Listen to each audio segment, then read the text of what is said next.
Indo Qatar main ఇన్ని projects execute చేయడానికి నా స్టాఫే నా బలం. బాగా హార్డ్ వర్క్ చేస్తారు, నాకంటే నా స్టాఫ్ ఎక్కువ హార్డ్ వర్క్ చేస్తారు. అదొకటి ఇండో ఖతార్ అదృష్టం. ఒక ఇల్లు కానీ, అపార్ట్మెంట్ కానీ, ఒక ప్లాట్ కానీ, ఇది ఇంకా అన్నిటికంటే ఎమోషన్.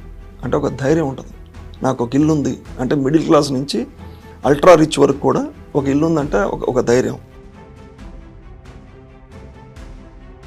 అప్పుడున్న గిరికి ఇప్పుడున్న గిరికి how do you look at it? ఒక ఇల్లు కొంటే చాలా మంది సంతోషంగా వచ్చి సన్మానం చేసిన వాళ్ళు ఉన్నారు. నాకు ప్రపంచం ఇది అనేది ఏదైతే ఉందో how does it change for him? నాకంటే నా ప్రాజెక్ట్స్ గ్రాండ్గా ఉండాలి అనే దాని మీద ఎక్కువ కాన్సన్ట్రేట్ చేస్తాను నేను. How are you looking at real estate there? Andhra కంటే తెలంగాణనే ఎక్కువ గ్రోత్ ఉంటుందని నేను అనుకుంటున్నానండి, బికాస్ ఆఫ్ కనెక్టివిటీ. ఇందాక మీరు అడిగారు నన్ను మీడియా ముందుకి రారు మీరు అని. జనరల్గా ఏంటంటే మీడియా ముందుకు రాకూడదని కాదు, కానీ ప్రాజెక్ట్ షుడ్ స్పీక్స్ అని ఉంటుంది నా మైండ్లో. గిరి garu, thank you so much for coming to way to news turning point sir. ఎలా ఉన్నారు? బాగున్నాను sir, good. I am all good. మీరు జనరల్గా మీడియా ఇంటరాక్షన్ అండ్ ఎవ్రీథింగ్ చాలా తక్కువ ఉంటుంది. This is the first time your interacting and that is way to news, right? So going back in to the journey ఒక్కసారి, దానికి ముందు మిమ్మల్ని మీరు ఇంట్రడ్యూస్ చేసుకోవాలి అంటే మిమ్మల్ని ఎలా ఇంట్రడ్యూస్ చేసుకుంటారు? నా పేరు గిరి పోలిశెట్టి అండి. సో నాకు 2 పాపలు ఉన్నారు. So I'm the managing director of Indo Qatar projects private limited. నేను రియల్ ఎస్టేట్ రంగంలో ఉన్నా from last 2 decades. So I'm doing number of projects in Khammam district as well as the other parts of Telangana. Education and all, మీ చిన్నతనం ఎక్కడ, ఏ ఊర్లో? నాది proper వచ్చేసి Guntur district Macherla అని ఉండేది. సో ఇప్పటిది పల్నాడు డిస్ట్రిక్ట్, కొత్త గవర్నమెంట్ వచ్చిన తర్వాత పల్నాడు డిస్ట్రిక్ట్ అయింది. సో అక్కడ నా ఎడ్యుకేషన్ అంతా అక్కడ అయింది. ఓకే. చదువుకునేటప్పుడు మీ రోజులు ఎట్లా ఉండేవి, ఆర్ లేకపోతే వాట్ ఈస్ ద ఫ్యామిలీ? బాగుండేది కొంచెం, అంటే సెమీ విలేజ్, అది సెమీ అంటే టౌన్, మున్సిపల్ టౌన్. బాగుండేది చదువుకునేటప్పుడు. అక్కడ గవర్నమెంట్ స్కూల్సే ఉండే అప్పట్లో. ఇప్పుడు చాలా ప్రైవేట్ వచ్చాయి, కానీ కాలేజ్ కానీ స్కూల్స్ కానీ అప్పట్లో ఓన్లీ గవర్నమెంటే ఉండేవి. Family background sir? మా ఫాదరు పెస్టిసైడ్స్ మ్యానుఫ్యాక్చరింగ్ యూనిట్లో ఉండేవాళ్ళు. సో నేను కూడా దాంట్లోనే కొన్ని సంవత్సరాలు కంటిన్యూ చేసి పెస్టిసైడ్స్ మ్యానుఫ్యాక్చరింగ్ యూనిట్ హైదరాబాద్లో స్టార్ట్ చేసాం 1994లో. సో దాని గురించి నేను హైదరాబాద్ వచ్చాను, షిఫ్ట్ అయిన first. Okay. So later on real estate start చేసాం. ఓకే. గిరి అన్న వ్యక్తి స్కూల్లో ఉన్నప్పుడు ఎలా చదువుకునే వాళ్ళు? నేను యావరేజ్ స్టూడెంట్ అండి, అంతే. అండర్స్టూడ్. ఓకే. తర్వాత ఎప్పుడు అంటే లైఫ్లో ఏం చేద్దామని అనుకున్నారు, ఆర్ లేకపోతే మీ జర్నీ అనేది ఎక్కడ స్టార్ట్ అయింది, మీ విజన్ ఎలా ఎక్స్పాండ్ అయింది? 10th అయిపోయిన తర్వాత ఒక విజన్ అనేది జనరల్గా ఉంటుంది కదా, పేరెంట్స్ ఇది చదువు అని అంటారు. మీరేం చదువుకున్నారు? నేను బీకామ్ చదువుకున్నా. సో కమ్యూనిటీ పరంగా ఏంటంటే బిజినెస్ కమ్యూనిటీ అనేది వైశ్యాస్ మేము. సో బిజినెస్ కమ్యూనిటీ పెద్ద చదువు మీద కాన్సన్ట్రేషన్ అప్పట్లో ఉండేది కాదు. సో పేరెంట్స్ కూడా అయిపోగానే, కాలేజ్ అయిపోగానే బిజినెస్లో తీసుకొచ్చారు ఫోర్స్గా. నేను ఇంకా కంటిన్యూ చేద్దాం అనుకున్నా కానీ, సో పేరెంట్స్ కూడా అక్కడ ఆ వాతావరణం, ఆ కల్చరు, సో కమ్యూనిటీ పరంగా కూడా చదువు అయిపోగానే ఇమీడియట్గా, అంటే డిగ్రీ అనేదే చదువు అయిపోయి అని అట్లా ఉండేది ఆ రోజుల్లో. బేసిక్ డిగ్రీ చదివితే చాలు అని. సో అట్లా ఫోర్స్ఫుల్గా బిజినెస్లోకి వచ్చాం. పెస్టిసైడ్స్ చేసేవాళ్ళం ఫస్ట్లో మా ఫాదర్ దగ్గర నుంచి. సో దాని తర్వాత హైదరాబాద్ వచ్చిన తర్వాత రియల్ ఎస్టేట్ స్టార్ట్ చేశాను. ఓకే. ఎలాగా అసలు పెస్టిసైడ్ జర్నీ నుంచి హైదరాబాద్ అండ్ దెన్ హైదరాబాద్లో రియల్ ఎస్టేట్ అనే సీడ్ ఎలా పడింది మీ బ్రెయిన్లో? అంటే పెస్టిసైడ్సే చేస్తున్నాం, లార్జ్ స్కేల్లో చేస్తాం పెస్టిసైడ్స్. సో అనుకోకుండా ఒక 2 ఫ్రెండ్స్ రియల్ ఎస్టేట్లో ఉన్నారు, దీనికి కొంచెం విజన్ ఉంది, డెవలప్మెంట్స్ బాగుంటాయి. సో వాళ్ళతో కలిసి అట్లా అనుకుని స్టార్ట్ చేసాం. ఓకే. సో తర్వాత కొంచెం లార్జ్ వేలో స్టార్ట్ చేసాం. ఓకే. స్టార్ట్ చేసినప్పుడు ఎలా స్టార్ట్ చేశారు, ఏజ్ ఏంటి? Okay. What were the real estate? Now I'm 55 years old. So real estate ఇప్పుడు అరౌండ్ 35 years ఏజ్లో రియల్ ఎస్టేట్లోకి వచ్చాను నేను. ఓకే. ఫస్ట్ ప్రాజెక్ట్ ఆర్ లేకపోతే ఫస్ట్ అసలు ఏంటి మీ టాస్క్ ఏముండింది రియల్ ఎస్టేట్లోకి వచ్చినప్పుడు? ఫస్ట్ ప్రాజెక్ట్ యాక్సిడెంటల్గా విజయవాడలో ఒక అపార్ట్మెంట్ కట్టాం. యాక్సిడెంటల్గా అంటే అనుకోకుండా ఫ్రెండ్ ఉన్నాడు, సో స్టార్ట్ చేద్దామంటే I invested in that project. So అలా స్టార్ట్ చేశాను. నేను పెద్ద యాక్టివ్గా ఉండేవాడిని కాదు. సో అతను యాక్టివ్గా ఉండేవాడు, నేను బిహైండ్ ఉండేవాడిని, ఇన్వెస్టర్గా ఉండేవాడిని. So later on venture start చేస్తాను 2013లో. ఖమ్మంలో ఫస్ట్ వెంచర్ 100 acres స్టార్ట్ చేశాను ఖమ్మంలో. ఓకే. సో అక్కడి నుంచి కంటిన్యూషన్ చేసాం ప్రాజెక్ట్. 100 acres ఒక చిన్న యాక్సిడెంటల్ అపార్ట్మెంట్ కన్స్ట్రక్షన్ దగ్గర నుంచి 100 acres ప్రాజెక్ట్ అంటే నార్మల్ థింగ్ కాదు కదా. అంటే జనరల్గా నేను లార్జర్ ఫార్మాట్లోనే ఆలోచించేవాడిని ఎప్పుడున్నా కానీ. ఓకే. సో నేను ట్రావెలింగ్ కూడా ఎక్కువ చేసేవాడిని. So far I visited 80 countries. Wow. So travelling ఒక్కటే హాబీ ఉండేది. హార్డ్ వర్క్ చేస్తూ ఉండేవాళ్ళం. ఎవ్రీ 3 monthskో 4 monthskో ఫ్యామిలీతోనో ఫ్రెండ్స్తోనో ఒక కంట్రీ వెళ్తూ ఉండేవాడిని. ఓకే. సో లార్జర్ ఫార్మాట్లోనే ఉండేది. అలానే నా ప్రాజెక్ట్ డిజైన్స్ కూడా అలానే ఉంటాయి. కొంచెం యూరోపియన్ కల్చరు, డిఫరెంట్ కంట్రీస్లో ఉన్న ఏదైనా మనకు ఒక కనబడింది ఒకటి, ఒక ప్రత్యేకంగా ఒక ఎంట్రన్స్ ప్లాజా కానీ, లేదన్నా ఒక టెంపుల్ కానీ, లేదా ఒక ఆబ్జెక్ట్ ఏదైనా మంచి కనబడిందంటే దాన్ని ఇక్కడ ఇన్కార్పొరేట్ చేసేవాడిని ఈ నా ప్రాజెక్ట్స్లో. సో మీరు ఇండో ఖతార్ ఒకసారి వెబ్సైట్లోకి వెళ్ళి చూస్తే కూడా డిజైన్స్ చాలా ఆశ్చర్యంగా ఉంటాయి. అంటే నాకంటే చాలా పెద్ద కంపెనీలు ఉన్నాయి రియల్ ఎస్టేట్లో, వాళ్ళకంటే కూడా నేను బాగా చేశాను. సపోజ్ నేను ఖమ్మంలో ఇంద్రప్రస్థ అని ఒక ప్రాజెక్ట్ చేశాను, విల్లాస్. ఇది 2014లోనే I spent around 5 crores for entrance plaza. So Roman ఆర్కిటెక్చర్లో లాగా చేసాం. అంత పెద్దది రియల్ ఎస్టేట్ వెంచర్లో అంత పెద్ద ఎంట్రన్స్ ప్లాజా నేనైతే ఇప్పటివరకు చూడలేదు ఇండియాలో ఎక్కడ. మేబీ ఉన్నదో లేదో నాకు తెలియదు. మనకంటే చాలా పెద్ద కంపెనీలు ఉన్నాయి హైదరాబాద్లో కూడా, ఎక్కడైనా సరే అంత వాళ్ళు స్పెండ్ చేయలేదు దాని మీద.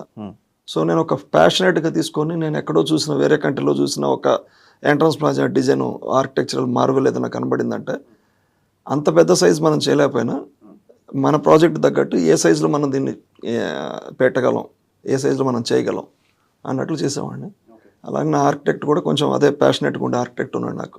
సో లాస్ట్ 20 years నుంచి I'm travelling with that guy. So అలానే చేసుకుంటూ వచ్చాం మనం. ఓకే, ఇండో ఖతార్ ప్రాజెక్ట్ అనేది ద జెనసిస్ అంటే అది ఎప్పుడు పుట్టింది, ఆ పేరు ఎలా పుట్టింది?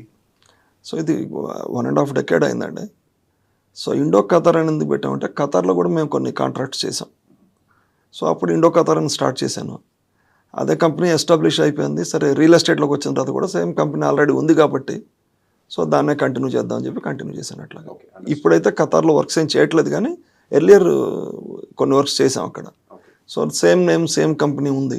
సో మళ్ళీ కొత్తది ఎస్టాబ్లిష్ చేయడం దేనికని అదే నేమ్ మీద కంటిన్యూ చేసాం. Understood. So Giri garu, real estate అనేది it's a very largely dominated industry కదా ఇన్ఫ్యాక్ట్. అందులో మీరు డిఫరెన్సియేషన్ ఫ్యాక్టర్ పెట్టుకోవాలి, that to when your competing in the Hyderabad or the Khammam sector అన్న దీంట్లో మీరు రాసుకున్నప్పుడు పేపర్ మీద మనం ఏం చేస్తాము, మన వాల్యూస్ ఎలా ఉంటాయి, మన ప్రాజెక్ట్స్ ఎట్లా ఉంటాయి అన్న దాంట్లోకి వెళ్తే ఏం చెప్తారు? యాక్చువల్గా నాకంటే పెద్ద బ్రాండ్స్, ఇండో ఖతార్ కంటే పెద్ద బ్రాండ్స్ రియల్ ఎస్టేట్లో చాలా ఉన్నాయండి.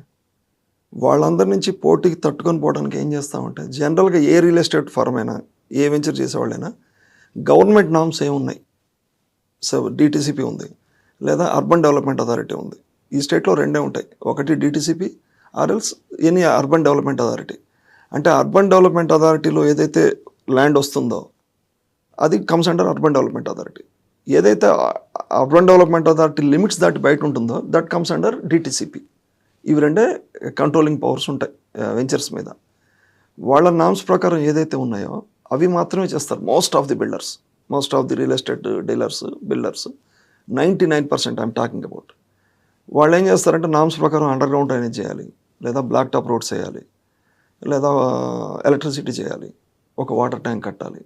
అంతవరకు కట్టి మార్టిగేజ్ ఏదైతే గవర్నమెంట్ దగ్గర మార్టిగేజ్ ఉంటుందో ఆక్యుపెన్సీ సర్టిఫికేట్ కోసం అంతవరకు చేసి తీసుకొస్తారు. మీరు ఇండో ఖతార్ ప్రాజెక్ట్స్ ఏ ప్రాజెక్ట్ చూసినా సరే క్వాలిటీ ఒక్కటే స్పీక్స్ క్వాలిటీ. ఇందాక మీరు అడిగారు నన్ను మీడియా ముందుకి రారు మీరని. జనరల్గా ఏంటంటే మీడియా ముందుకు రాకూడదని కాదు, కానీ ప్రాజెక్ట్ షుడ్ స్పీక్స్ అని ఉండదు నా మైండ్లో. మా ప్రాజెక్ట్ చూస్తే you will understand the things. చాలా హ్యూజ్ ఎంట్రన్స్ ప్లాజా కడతాం. అంటే ఒక కస్టమర్ లోపలికి వెళ్తే, వెళ్ళేటప్పుడు కానీ వచ్చేటప్పుడు కానీ ఆ ఎంట్రన్స్ ప్లాజా కిక్ ఇవ్వాలి వాళ్ళకి. మనం ఒక మంచి ప్రాజెక్ట్లో ఉంటున్నాం, మనం ఒక కింగ్డమ్లో ఉంటున్నాం, అలానే ఉంటాయి. ఇప్పుడు నేను మీకు చెప్పానని కాదు, మీరు వెబ్సైట్లోకి వెళ్ళి చూడండి, రియల్గా ప్రాజెక్ట్ చూడండి, నేను ఏదైతే చెప్పానో అదే ఉంటుంది. మా బ్రోచర్స్ కూడా ఏదైతే బ్రోచర్ రిలీజ్ చేస్తామో 95% ఆర్కిటెక్చరల్ సిమిలర్గా ఉంటుంది, 5% హ్యూమన్ ఎర్రర్ ఉంటుంది అన్నమాట. ఎగ్జాక్ట్గా ఆర్కిటెక్ట్ మైండ్లో ఏదైతే ఉందో దాన్ని ఎగ్జాక్ట్గా ఫిజికల్గా తీసుకురాలేం. సో ఇంకొకటి ఏంటంటే, ఈ నామ్స్ కాకుండా ఇందాక మీరు అడిగినట్టు మీరు ఎట్లా డిఫైన్ చేసుకుంటారు ఇండో ఖతార్, నామ్స్ కాకుండా మేము ఎడిషనల్గా చేసే ఏముంటాయంటే, ఆల్మోస్ట్ ప్రతి ప్రాజెక్టులో నేను ఒక టెంపుల్ అంటే కూడా లార్జ్ మేనర్ ఒక టెంపుల్ కన్స్ట్రక్షన్ చేస్తాం. అలాగే బ్లాక్ టాప్ రోడ్స్ వేస్తే థర్మోప్లాస్ట్ పెయింట్ ఎవరు వేయరు. ఏ హైవేస్ మీదనో లేకపోతే ఎక్కడో థర్మోప్లాస్ట్ వైట్ లైన్స్ మీరు చూసుంటారు. నేను ప్రతి ప్రాజెక్ట్లో, ఒక్క ప్రాజెక్ట్ కూడా వదిలిపెట్టలేదు, ప్రతి ప్రాజెక్ట్లో థర్మోప్లాస్ట్ లైన్స్ వేస్తాం మేము. అలానే స్టడ్స్ పెడతాం, పార్క్స్ బాగా డెవలప్ చేస్తాం మిగతా వాళ్ళకంటే. అలానే ఒక టెంపుల్ ఎందుకు పెడతామంటే, చాలామందికి ఈవినింగ్ టైమ్స్లోనో మార్నింగ్ టైమ్స్లోనో ఇవాళ ఉన్న ఈ ట్రాఫిక్లో ఎక్కడికో పోయి చూద్దాం, ఇంకో టెంపుల్ పోయి రావాలంటే వెళ్తారు, కానీ దగ్గరలో ఉంటే డైలీ రావడానికి టెంపుల్కి వెళ్ళడానికి ఉంటుందని చెప్పి లార్జ్ స్కేల్లో కూడా టెంపుల్ చేస్తాం. సపోజ్ ఖమ్మంలో ఒక ప్రాజెక్ట్లో చేశాను, I spent around 3.5 crores for only temple. ఒక 40 feet హైట్ శివలింగం పెట్టాను దాంట్లో. సో పబ్లిక్లో కూడా అది చూడటానికి కానీ ఆర్కిటెక్చరల్ కానీ చాలా బాగుంది, చాలా మంచి రెస్పాన్స్ వచ్చింది. ఏదైతే గవర్నమెంట్ నామ్స్ ఉండవో బియాండ్ దట్ నేను ఎక్కువ చేశాను ప్రతి ప్రాజెక్ట్లో. అందుకనే ఇండో ఖతార్లో ఇన్ని ప్రాజెక్ట్స్ చేయగలిగాను తక్కువ టైంలో. I delivered around 30 projects so far. And ఒక 5-6 projects ఎగ్జిక్యూషన్లో ఉన్నాయి. అరౌండ్ 10 ప్రాజెక్ట్స్ పైప్ లైన్లో ఉన్నాయి. సో ఇన్ని ప్రాజెక్ట్స్ ఇంత తక్కువ టైంలో ఎందుకు చేయగలిగామంటే only quality, hard work, quality. Other than that ఇన్ని ప్రాజెక్ట్స్ చేయలేం ప్రాక్టికల్గా. గవర్నమెంట్ నామ్స్ కంటే ఇంకా అడిషనల్ ఏమి ఇవ్వగలం కస్టమర్స్కి అనేది మ్యాక్సిమం ప్రతి ప్రాజెక్ట్లో ఏదో ఒక థీమ్ తీసుకొస్తాను నేను ప్రతి ప్రాజెక్ట్లో. అలానే చేసాం, అలానే సక్సెస్ స్టోరీ నడుస్తుంది. Okay, understood. మీకు స్టార్ట్ చేసినప్పుడు స్కేలింగ్ అంటే యూఆర్ సెయింగ్ ఇప్పుడు లార్జ్ ఫార్మాట్లోనే ఆలోచిస్తాను అని చెప్పి అంటారు కదా. ఆల్ ది ప్రాజెక్ట్స్ అన్ని లార్జ్, మీరు చెప్తున్న అకార్డింగ్గా ఆర్కిటెక్చర్ కానీ గ్రాండ్ ఎంట్రీస్ కానీ all of them is are large scale only that your talking about. But execution possibility అనేది చాలా కష్టం కదా మీరున్న ఈకో సిస్టంలో. ఎగ్జిక్యూషన్ దగ్గర ఎలాంటి మెజర్స్ తీసుకుంటారు మీరు? మంచి క్వశ్చన్ అండి. నా దగ్గర మంచి టీం ఉంది. ఇండో ఖతర్ బలమే ఇంజనీరింగ్ టీం, మంచి టీం ఉంది. ప్రతి ప్రాజెక్ట్ కూడా మేమేమో కాంట్రాక్ట్స్ ఎవరికి ఇవ్వం. అంటే కాంట్రాక్టర్కి ఇస్తే కూడా ఒక 30% 40% ప్రాఫిట్ లేని కాంట్రాక్టర్ చేయలేడు. ఈవెన్ కాంట్రాక్టర్కి ఇస్తే కూడా మనం కూడా విజిలెన్స్ ఉండాలి. సో ఎగ్జిక్యూషన్ చేసే టైంలో కూడా ఒక 25-30% నా స్టాఫ్ ఉండి చూడాలి. అంటే క్వాలిటీ కంట్రోల్ కానీ, ఎగ్జిక్యూషన్ ఎలా జరుగుతుంది, టైమ్లీ వర్క్ జరుగుతుందా లేదా. సో 30-35% అయితే స్టాఫ్ ఉండాల్సి వస్తుంది. నేనేమనుకున్నా అంటే ఆ 30% 40% మనమే సేవ్ చేయాలంటే బ్యాలెన్స్ ఇంకో 30-40% స్టాఫ్ని పెట్టుకొని మనమే ప్రాజెక్ట్ చేస్తే ఇన్ టైంలో ఇవ్వచ్చు, క్వాలిటీ ఇవ్వచ్చు. ఆ 30-40% డిఫరెన్స్ ఏదైతే ఉందో అది మన కస్టమర్కి కాంపిటేటివ్ ప్రైస్లో ఇవ్వచ్చు, తక్కువకి ఇవ్వచ్చని. సో ఇండో ఖతర్ మెయిన్ ఇన్ని ప్రాజెక్ట్స్ ఎగ్జిక్యూట్ చేయడానికి నా స్టాఫేనండి. స్టాఫే నా బలం. బాగా హార్డ్ వర్క్ చేస్తారు, నాకంటే నా స్టాఫ్ ఎక్కువ హార్డ్ వర్క్ చేస్తారు. అదొకటి ఇండో ఖతర్ అదృష్టం. ఆ ఫ్యామిలీ అంతా అందరం ఒక ఫ్యామిలీ లాగా నడుస్తాం అందరం. సో ఎగ్జిక్యూషన్ అన్నీ మేమే చేస్తాం. నా దగ్గర అంతా క్వాలిటీ కంట్రోల్ సిస్టమ్ ఉంది, ఇంజనీరింగ్ టీం ఉంది, ప్రతి సైట్లో సైట్ ఆఫీస్ ఉంటుంది. సో టెక్నికల్ పర్సన్స్ అందరూ ఉంటారు. అన్నీ మేము ఇన్హౌస్ వర్కే చేస్తాం. ఓకే, అంటే కాంట్రాక్ట్స్ ఎవరికి ఇవ్వం. Right from the land execution, land cleaning దగ్గర నుంచి కన్స్ట్రక్షన్ అంతా అయిపోయి ల్యాండ్ డెలివరీ ఇచ్చేంత వరకు, ప్లాట్స్ ఇచ్చేంత వరకు కూడా ఓన్ మేమే చేస్తాం ప్రాజెక్ట్స్ ఇన్హౌస్. ఓకే, మీరు చెప్పిన దాని ప్రకారం ఏంటి అంటే construction execution is one and అనుకుంటే ideation is something entirely different. Correct. ఇప్పుడు మీరు చెప్పిన కాంటెక్స్లో నాకు ఏమనిపించింది అంటే మీరు ఐడియేషన్ దగ్గర ప్రాబ్లీ చాలా ఓపెన్గా ఉంటారు, బికాజ్ స్టైల్ డిఫరెంట్గా ఉండాలి ఆర్ లేకపోతే ఇన్నోవేషన్స్ ఉండాలి అని చెప్పి. ప్రాసెస్ ఇట్లానే నడుస్తుందా? అంటే ఎక్కడైనా స్కోప్ ఉంది ఇక్కడ మనం ప్రాజెక్ట్ చేయొచ్చు అంటే ఐడియేషన్ కోసం కూర్చొని ఐడియాస్ తీసుకొని అట్లానా, లేకపోతే వన్ మ్యాన్ డెసిషన్ అవుతుంది? లేదండి, ఐడియేషన్ తీసుకుంటాం మనం. ఏదైతే బాగుంటుంది, బడ్జెట్ కూడా ఎంత ఉంటుంది, ఈ బడ్జెట్లో మ్యాక్సిమం అవుట్పుట్ ఎంత ఇవ్వగలం, ప్లస్ ప్రాజెక్ట్కి వేరియేషన్ ఏం చూపించగలం. సో యాక్చువల్గా ఎక్కువ ప్లాట్స్లో ఏముంటుందంటే అండి, ఎవరైనా drainage, underground drainage, electricity, black top roads, water tank కట్టి వదిలేస్తారు. సో రెస్ట్ బ్యాలెన్స్ మనం ఏం చేయగలం అంటే ప్రతి దానిలో ఏదో ఒక థీమ్ తీసుకొస్తేనే మనం లైవ్లో ఉండగలం, సేల్స్ కూడా చేయగలం. నాకు ఎక్కువ రిపీటెడ్ కస్టమర్స్ ఎక్కువ. అది ఒక రకంగా బలం, ఒక రకంగా బలహీనత. ఎందుకంటే రిపీటెడ్ కస్టమర్ వచ్చినప్పుడు ఒక థీమ్ ఒక చోట చూసాడు, సో అతనికి మళ్ళీ కొత్తది ఇవ్వగలగాలి. మీరు న్యూ కస్టమర్ అనుకోండి, మీరు ఏది చూసినా సరే బాగానే ఉందని తీసుకుంటారు. ఆల్రెడీ మీరు 4-5 ప్రాజెక్టులు నా దగ్గర కొనున్నారు. సో మిమ్మల్ని మళ్ళీ నేను అట్రాక్ట్ చేయడం అనేది అది ఛాలెంజింగ్ జాబ్. అందుకని కీప్ ఆన్ ఏమేమి ఐడియాస్ వస్తే బాగుంటుంది, ఏమేమి థీమ్స్ తీసుకొస్తే బాగుంటుంది అనేది కీప్ ఆన్ ఎక్సర్సైజ్ చేస్తూనే ఉంటాం. సో కొత్త ఐడియా ఏముంది, కొత్త థాట్ ఏముంది, అలా పార్క్స్ డెవలప్మెంట్ చేయడం కానీ మ్యాక్సిమం ఎక్కడ మనం స్కోప్ చూపించగలం అలా చూపించి చేసుకుంటూ ముందుకు వెళ్తాం. క్విక్ క్వశ్చన్, గిరి మీరు క్రియేటివ్ గయ్యా అంటే in terms of real estate? అంటే క్రియేటివ్ గా కాకపోవచ్చు కానీ ప్యాషనేట్గా చేస్తానండి ప్రాజెక్టులన్నీ. ఓకే, అంటే ఎక్కువ టూరింగ్ చేయటం వల్ల నేను 1991లో వరల్డ్ టూర్ స్టార్ట్ చేశాను. ఓకే, సో ఇందాక చెప్పాను కదా మీకు, ఒక 80 కంట్రీస్ తిరిగారని. కరెక్ట్. సో ఒకప్పుడు ఏంటంటే యంగ్ ఏజ్లో ఉన్నప్పుడు ఈ బ్యాంకాక్, సింగపూర్, మలేషియా, థాయిలాండ్ అలా చూసామండి. మిడ్ ఏజ్లో ఉన్నప్పుడు అంటే ఎర్లీ 40స్లో ఉన్నప్పుడు యూరోప్ అలా తిరిగామండి. ఇప్పుడు ఏమొచ్చిందంటే టేస్ట్ ఈజిప్టు, టర్కీ, అంటే ఏన్షియంట్ ప్లేసెస్, కంబోడియా వెళ్తాం. ఆ ఏన్షియంట్ హ్యూజ్ కన్స్ట్రక్షన్స్, అంటే భక్తి అని కాదు బట్ హ్యూజ్ కన్స్ట్రక్షన్స్, లేదా హ్యూజ్ ఆర్కిటెక్చరల్ వాల్యూస్ ఎక్కడ ఉన్నాయి, గ్రీస్, అలాంటి కంట్రీస్ తిరుగుతాను ఇప్పుడు. మేబీ ఏజ్ ఫ్యాక్టర్ కూడా కావచ్చు. ఓకే, సో ఆ ఇంట్రెస్ట్ ఉంది కాబట్టి అదే నా ప్రాజెక్ట్లో కూడా కనబడుతుంటుంది. ఓకే, సో టూరింగ్ ఇంట్రెస్ట్ ఉంది, ఎక్కువ కొత్త ప్లేసెస్ ఎక్స్ప్లోర్ చేయటం అవన్నీ ఉంది కాబట్టి అదే నా ప్రాజెక్ట్లో కూడా కనిపిస్తుంటుంది. ఓకే, అందుకనే అమ్మగలుగుతున్నాం కూడా ఎక్కువ. మార్కెటింగ్ యాక్చువల్ అదర్ కంపెనీస్తో పోల్చుకుంటే నా దగ్గర మార్కెటింగ్ టీం చాలా తక్కువ ఉంటుంది. మౌత్ పబ్లిసిటీ ఎక్కువ ఉంటుంది. కొన్నాడు సపోజ్ మీరు పర్చేజ్ చేశారనుకోండి, మీరు ఇంకోటి రిఫర్ చేస్తున్నారు, అట్లా అది ఇంకా స్ట్రాంగ్ కంపారిటివ్లీ. ఇందాక మీరు అడిగిన మీడియా ముందుకు రాకపోవడానికి కూడా కారణం అవసరం పడలా. అవసరం పడితే డెఫినెట్గా బిజినెస్లో పోతాం. ఇప్పుడు ఎందుకు వేటు న్యూస్ ద్వారా వచ్చానంటే ఇది ఒక మంచి ప్లాట్ఫామ్ ఒకటి, పబ్లిక్కి ఇన్స్టంట్గా వస్తుంది. రైట్. లాస్ట్ టైం ఈ కాన్క్లేవ్ కూడా వచ్చాను నేను, కరెక్ట్. సీఎం గారు మాట్లాడారు, ఆయన చెప్పాడు, నేను కూడా అప్పటిదాకా అంటే తెలుసు కానీ అంత అబ్జర్వ్ చేయాలి. ఇప్పుడు సెకండ్ టు సెకండ్ ఇన్ఫర్మేషన్ వస్తుంది, ఎవరికి అంత ఓపిక లేదు. మార్నింగ్ జరిగితే అది నైట్ ప్రింట్ మీడియాలో ప్రింట్ అయిపోయి రేపు మార్నింగ్ 9కో 10కో ఇంట్లోనో లేదో మన ఆఫీస్కి వెళ్తేనో చదివేంత ఓపిక ఎవరికి లేదు. కరెక్ట్. సో మనం కనెక్ట్ ఉంటున్నాం, ఫోన్ మన చేతిలో ఉందంటే we're connected to everything. Correct. System వీళ్ళంతా కంప్యూటర్స్ ఏం లేవు, అంతా ఫోన్లోనే చేస్తున్నాం వర్క్. సో నిమిషాల మీద తెలిసిపోతుంది. సో మన థాట్స్ మనం షేర్ చేసుకుందాం. ఇప్పుడు నేను ఎక్స్పాన్షన్ కూడా చాలా డిఫరెంట్ ప్లేస్లో ఎక్స్పాన్షన్ వెళ్తున్నాం. ఓకే. సో ఓన్లీ ఖమ్మం అనుకోండి, నాకు మౌత్ పబ్లిసిటీ చాలు, నా ఎగ్జిస్టింగ్ కస్టమర్స్ వాళ్ళ రిఫరెన్సెస్ చాలు. సో ఎక్స్పాన్షన్ వెళ్తున్నాం కాబట్టి డిఫరెంట్ ప్లేసెస్కి. సో ఇప్పుడు మనం మీడియా ముందుకు రావడం కానీ, మన ఆలోచనలు షేర్ చేసుకోవడం కానీ, మన బ్రాండ్ ఎస్టాబ్లిష్ చేయడం కానీ అవసరమే. ఓకే. అందరికీ తెలియడం కూడా అవసరమే అన్న పాయింట్తోనే నేను ఫస్ట్ ప్లాట్ఫామ్ లక్కీగా వేటు న్యూస్ వాళ్ళు నన్ను ఇన్వైట్ చేశారు. అడగగానే వెంటనే కలుద్దాం, లక్కీగా. థ్యాంక్ యూ సో మచ్ అండి.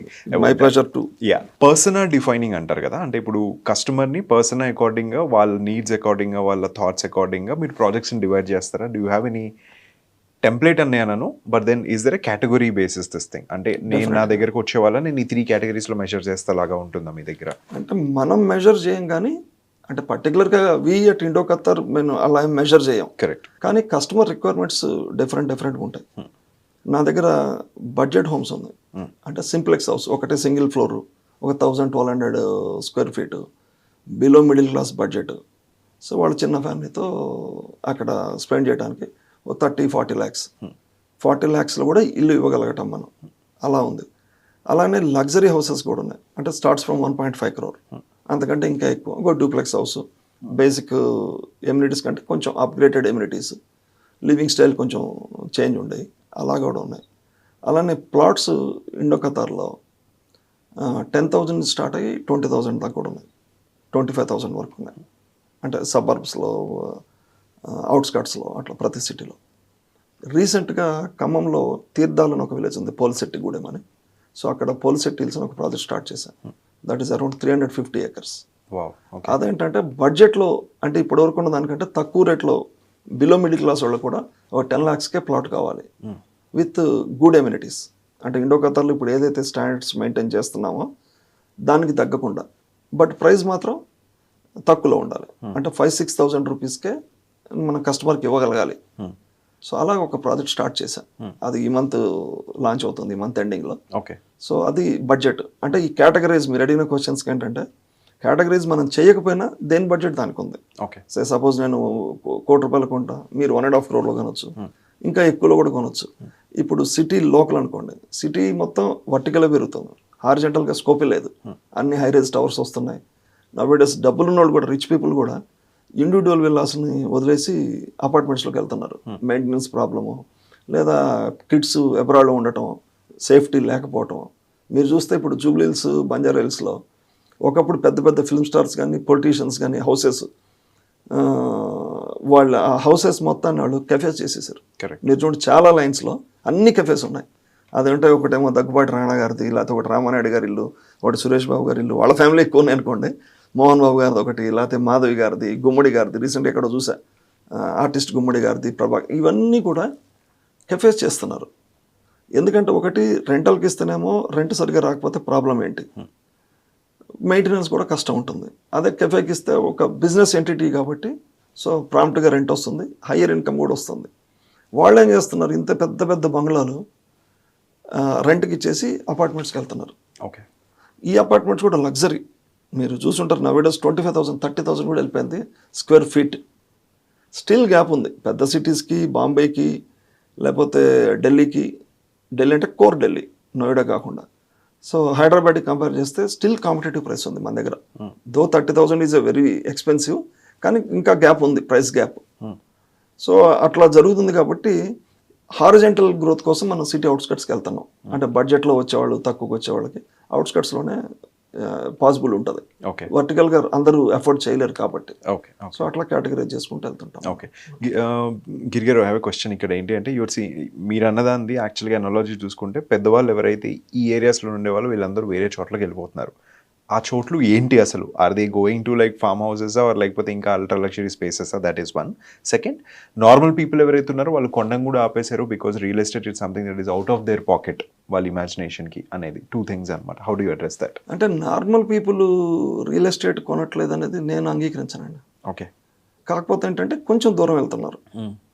సపోజ్ ఇప్పుడు నేను ఒక ప్రాజెక్ట్ చేస్తున్నాను ఫ్యూచర్ సిటీ దగ్గరలో, కడతాలని మైజ్గండి టెంపుల్ ఉంది, అక్కడ నేను ప్రాజెక్ట్ చేస్తున్నా. స్టిల్ అఫోర్డబుల్ ప్రైస్, నేను 15,000 రూపీస్కి స్క్వేర్ యార్డ్ ఇస్తున్నాను అక్కడ. సో అక్కడికి వచ్చి కొంటున్నారు త్రూఅవుట్ స్టేట్ మొత్తం. ఈవెన్ ఆంధ్రాలో కూడా చాలా మంది వచ్చి ఇక్కడ కొన్నారు ఇన్వెస్ట్ చేయడానికి. సిటీలో జనరల్గా హైదరాబాద్ సిటీ తీసుకోండి, ఈవెన్ ఖమ్మం సిటీలో కూడా, Khammam two tier city, you cannot compare with Hyderabad. Khammam is a small town but growing like anything. అక్కడ కూడా మీకు ప్రైమ్ సెంటర్స్లో 2.5 lakhs 3 lakhs ఉంది స్క్వేర్ యార్డ్ ప్రైమ్ సెంటర్లో. సో అక్కడ కూడా మనం హారిజెంటల్ గ్రోతే ఉంది. సో మన అవుట్స్కట్స్లోకి వెళ్ళాలి, అక్కడ చేయాలి. Coming back to the point, ఏదైతే నేను మీకు శ్రీశైలం హైవేలో చేస్తున్నానని చెప్పానో, అక్కడ ఇప్పుడు ఫ్యూచర్ సిటీ ఉంది. గవర్నమెంట్ ఎక్కువ కాన్సన్ట్రేట్ చేస్తుంది అక్కడ. ఓకే. గవర్నమెంట్ ఈ పర్టికులర్ గవర్నమెంట్, రేవంత్ రెడ్డి గారి గవర్నమెంట్ ఎక్కువ కాన్సన్ట్రేషన్ అటువైపు చేస్తుంది. మిగతా ఏరియాస్లో కూడా చేస్తుంది కానీ ఇక్కడ ఎక్కువ ఉంది. సో గ్రోయింగ్ అక్కడ ఉంది, పబ్లిక్ కూడా అక్కడ ఇన్వెస్ట్ చేయడానికి ఇష్టపడుతున్నారు. సో మిడిల్ క్లాస్ వాళ్ళు ఇన్వెస్ట్మెంట్ చేయడానికి ఏముంటాయండి జనరల్గా, ఒకటి గోల్డ్లో చేయాలి, లేదా స్టాక్స్ చేయాలి, లేదా రియల్ ఎస్టేట్లో చేయాలి. సో ఇందులో గోల్డ్ ఒకటి ఎమోషన్ ఫ్యామిలీకి, స్టాక్స్ ఎమోషన్ అని చెప్పాను కానీ ఇన్వెస్ట్మెంట్ ఆప్షన్. ఎమోషన్ ఉండకపోవచ్చు స్టాక్స్ మీద, కానీ ఒక ఇల్లు కానీ అపార్ట్మెంట్ కానీ ఒక ప్లాట్ కానీ ఇది ఇంకా అన్నిటికంటే ఎమోషన్. అంటే ఒక ధైర్యం ఉంటుంది, నాకు ఒక ఇల్లు ఉంది అంటే, మిడిల్ క్లాస్ నుంచి అల్ట్రా రిచ్ వరకు కూడా ఒక ఇల్లు ఉందంటే ఒక ధైర్యం, లేదా ఒక ఓన్నెస్, నాకు ఈ బంగ్లా ఉంది, లేకపోతే అపార్ట్మెంట్ ఉంది, ఈ ప్లాట్ ఉంది, ఎప్పుడైనా పనికి వస్తుందని. మీరు చూడండి కోకాపేటలో 100 crores అంటే 1 year బ్యాక్ చాలా ఆశ్చర్యపోయారు అందరూ. మొత్తం ఇండియా మొత్తం షేక్ అయిపోయింది, ఏ పేపర్లో చూసినా అదే వచ్చింది. కొంతమంది ఏమన్నారంటే లేదు దీన్ని ఎగ్జాగరేట్ చేస్తున్నారు, ఒరిజినల్గా 100 crores కాదు, ఇది అబద్ధం అన్నారు. దాని తర్వాత 140 crores. రీసెంట్ 1 week బ్యాక్ మీరు చూసారు లేదు, ఐక్య దగ్గర అరౌండ్ 240 crores. 240 crores అంటే రిజిస్ట్రేషన్తో అది 260 crores అవుతుంది ఏకర్. నేను చెప్పేది ఏంటంటే స్టిల్ గ్యాప్ ఉందండి. ఇదే 1 acre మీరు బాంబేలో కోర్ ఏరియాలో కావాలంటే 2000 crores ఉంది. అసలు సాధ్యమే కాదు. ఏదో పెద్ద పెద్ద వాళ్ళకి, అంబానీ లాంటి వాళ్ళు, అదానీ లాంటి వాళ్ళకి తప్పితే బాంబేలో ఏకర్స్లో కొనాలనేది సాధ్యమే కాదు. I'm talking about Bombay municipal కార్పొరేషన్లో, బిఎంసి పరిధిలో ఇంకా గ్యాప్ ఉంది. ప్లస్ హైదరాబాద్ చాలా కనెక్టివిటీ ఉందండి, కంపారిటివ్లీ కనెక్టివిటీ చాలా ఎక్కువ ఉంది. తెలంగాణలో మిగతా స్టేట్ కంటే, పక్కనున్న ఆంధ్రప్రదేశ్తో కంపేర్ చేస్తే మీరు, తెలంగాణలో మిగతా స్టేట్స్ కంటే ల్యాండ్ అవైలబిలిటీ చాలా ఎక్కువ ఉంది, బ్యారన్ ల్యాండ్స్ చాలా ఎక్కువ ఉన్నాయి, గవర్నమెంట్ ల్యాండ్ బ్యాంక్ చాలా ఎక్కువ ఉంది, కనెక్టివిటీ ఉంది. కాబట్టి ఎక్కువ మంది ఇన్వెస్టర్స్ని అట్రాక్ట్ చేయడానికి అవకాశం ఉంది. కనెక్టివిటీ ఉంది, రేట్ తక్కువలో మీకు గవర్నమెంట్ ల్యాండ్ ఇవ్వగలుగుతుంది. ఇంకా మానవ వనరులు ఇంకా తక్కువ ఉన్నాయి ఇక్కడ కంపారిటివ్ ప్రైసింగ్లో. అంటే ఒక సాఫ్ట్వేర్గా మీకు 40,000లో కూడా you can hire here, which is not possible in Maharashtra or which is not possible in Delhi. But when you compare with infrastructure at par ఉంటుంది. హైదరాబాద్ మహారాష్ట్రలో బాంబేకి తీసుకున్నా లేదా ఢిల్లీకి తీసుకున్నా ఎట్ పార్ ఉంటుంది. సో కాబట్టి ఇన్వెస్టర్స్ అట్రాక్ట్ అవుతూ ఉంటారు ఇక్కడ. సో ఇన్వెస్టర్ అట్రాక్ట్ అయినప్పుడు కంపారిటివ్లీ రియల్ ఎస్టేట్ మీదనే స్పెండ్ చేయాలి ప్రతి ఒక్కళ్ళు. ఇప్పుడు మీరు ఫ్యూచర్ సిటీ తీసుకోండి, అమెజాన్ డేటా సెంటర్ స్టార్ట్ అయింది, స్కిల్ యూనివర్సిటీ స్టార్ట్ అయింది. ఈ ఒక అమెజాన్ అక్కడ యాక్టివ్ అయితే 30,000 members స్టాఫ్ వస్తారు. ఓకే. సో వాళ్ళని క్యాటర్ చేయడానికి రిలేటెడ్ బిజినెస్లు వస్తాయి. ఒక సూపర్ బజారు, ఒక మెడికల్ స్టోరు, ఒక 2 hospitals, ఒక స్కూలు. ఎందుకంటే to క్యాటర్ that 30,000 people is not ordinary thing. Correct. 30,000 people అంటే అదొక మున్సిపల్ మున్సిపల్ కార్పొరేషన్ అంత, మున్సిపల్ కార్పొరేషన్ కాదు, ఒక మున్సిపాలిటీలో ఉన్న పబ్లిక్ ఎంత అయితే ఉంటారో అంతమంది, అంటే ఒక కొత్త టౌన్ వచ్చినట్టు అక్కడికి. సో ఆ టౌన్లో క్యాటర్ చేయడానికి న్యాచురల్గా స్ప్రెడ్ అవుతుంటుంది హారిజెంటల్గా. అప్పుడు మనకి స్కోప్ ఉంటుంది రియల్ ఎస్టేట్లో ఆ సరౌండింగ్స్లో. సో అలా మనం ఎక్కడైతే ఇన్వెస్ట్మెంట్ చేస్తే బాగుంటుంది, నా కస్టమర్స్ ఎక్కడ ఇన్వెస్ట్ చేస్తే వాళ్ళకి తక్కువ టైంలో ఎక్కువ రిటర్న్స్ వస్తాయి, సో దట్ నాకు ఆ కస్టమర్ మళ్ళీ రిపీటెడ్ ఉంటాడు అన్న పాయింట్ని మనం రీసెర్చ్ చేసి, ఒక టీం ఉంది నా దగ్గర, ఎక్కడెక్కడ ఏం ప్రాజెక్ట్స్ వస్తున్నాయి, ఎలా చేస్తే బెటర్, కస్టమర్స్కి ఎలా మనం రిటర్న్స్ ఇవ్వగలం, అలానే కంపెనీ కూడా ఎలా లాభం పొందగలం అన్న అనేది రీసెర్చ్ చేస్తూ ముందుకెళ్తుంటాం మనం. Okay. This culture of celebrities ఎవరైతే ఉన్నారో వాళ్ళు ఓన్ హౌసెస్ నుంచి మూవ్ అయిపోవడం, దూరాలకు వెళ్ళిపోవడం, ఎస్పెషలీ బిజినెస్ పీపుల్ అనుకున్నాం, let's not say celebrities, business, HNIs and then celebrities, ఈ 3 బకెట్ సిటీలోంచి బయటికి వెళ్ళిపోవడం ఏమవుతుందో ఆ ట్రెండ్ని మీరు ఎట్లా అబ్జర్వ్ చేస్తున్నారు? What is the take on that? అంటే నేను పర్సనల్గా అనుకోవటం ఏంటంటే సెలబ్రిటీస్ కొంతమంది ఉంటారు, ఎందుకంటే వాళ్ళకి పనిచేసే వాళ్ళు ఎక్కువ ఉంటారు, వాళ్ళు ప్రతిదానికి వేరే వాళ్ళ మీద ఆధారపడి ఉండాలి. Privacy సపోజ్ నేను ఒక షర్ట్ కొనాలంటే నేనే వెళ్ళిపోయి కొనుక్కొని వస్తాను. Celebrity they cannot by just like that కదా. వాళ్ళకి ఒక క్యాస్ట్ ఓవర్ ఉంటాడు, ఒక మేకప్ ఆర్టిస్ట్ ఉంటాడు, 4 డ్రైవర్లు ఉంటారు, ప్రతిదీ వేరే వాళ్ళ మీద ఆధారపడి ఉండాలి. వాళ్ళు ఎక్కడున్నారనేది పెద్ద పాయింట్ ఏం కాదు.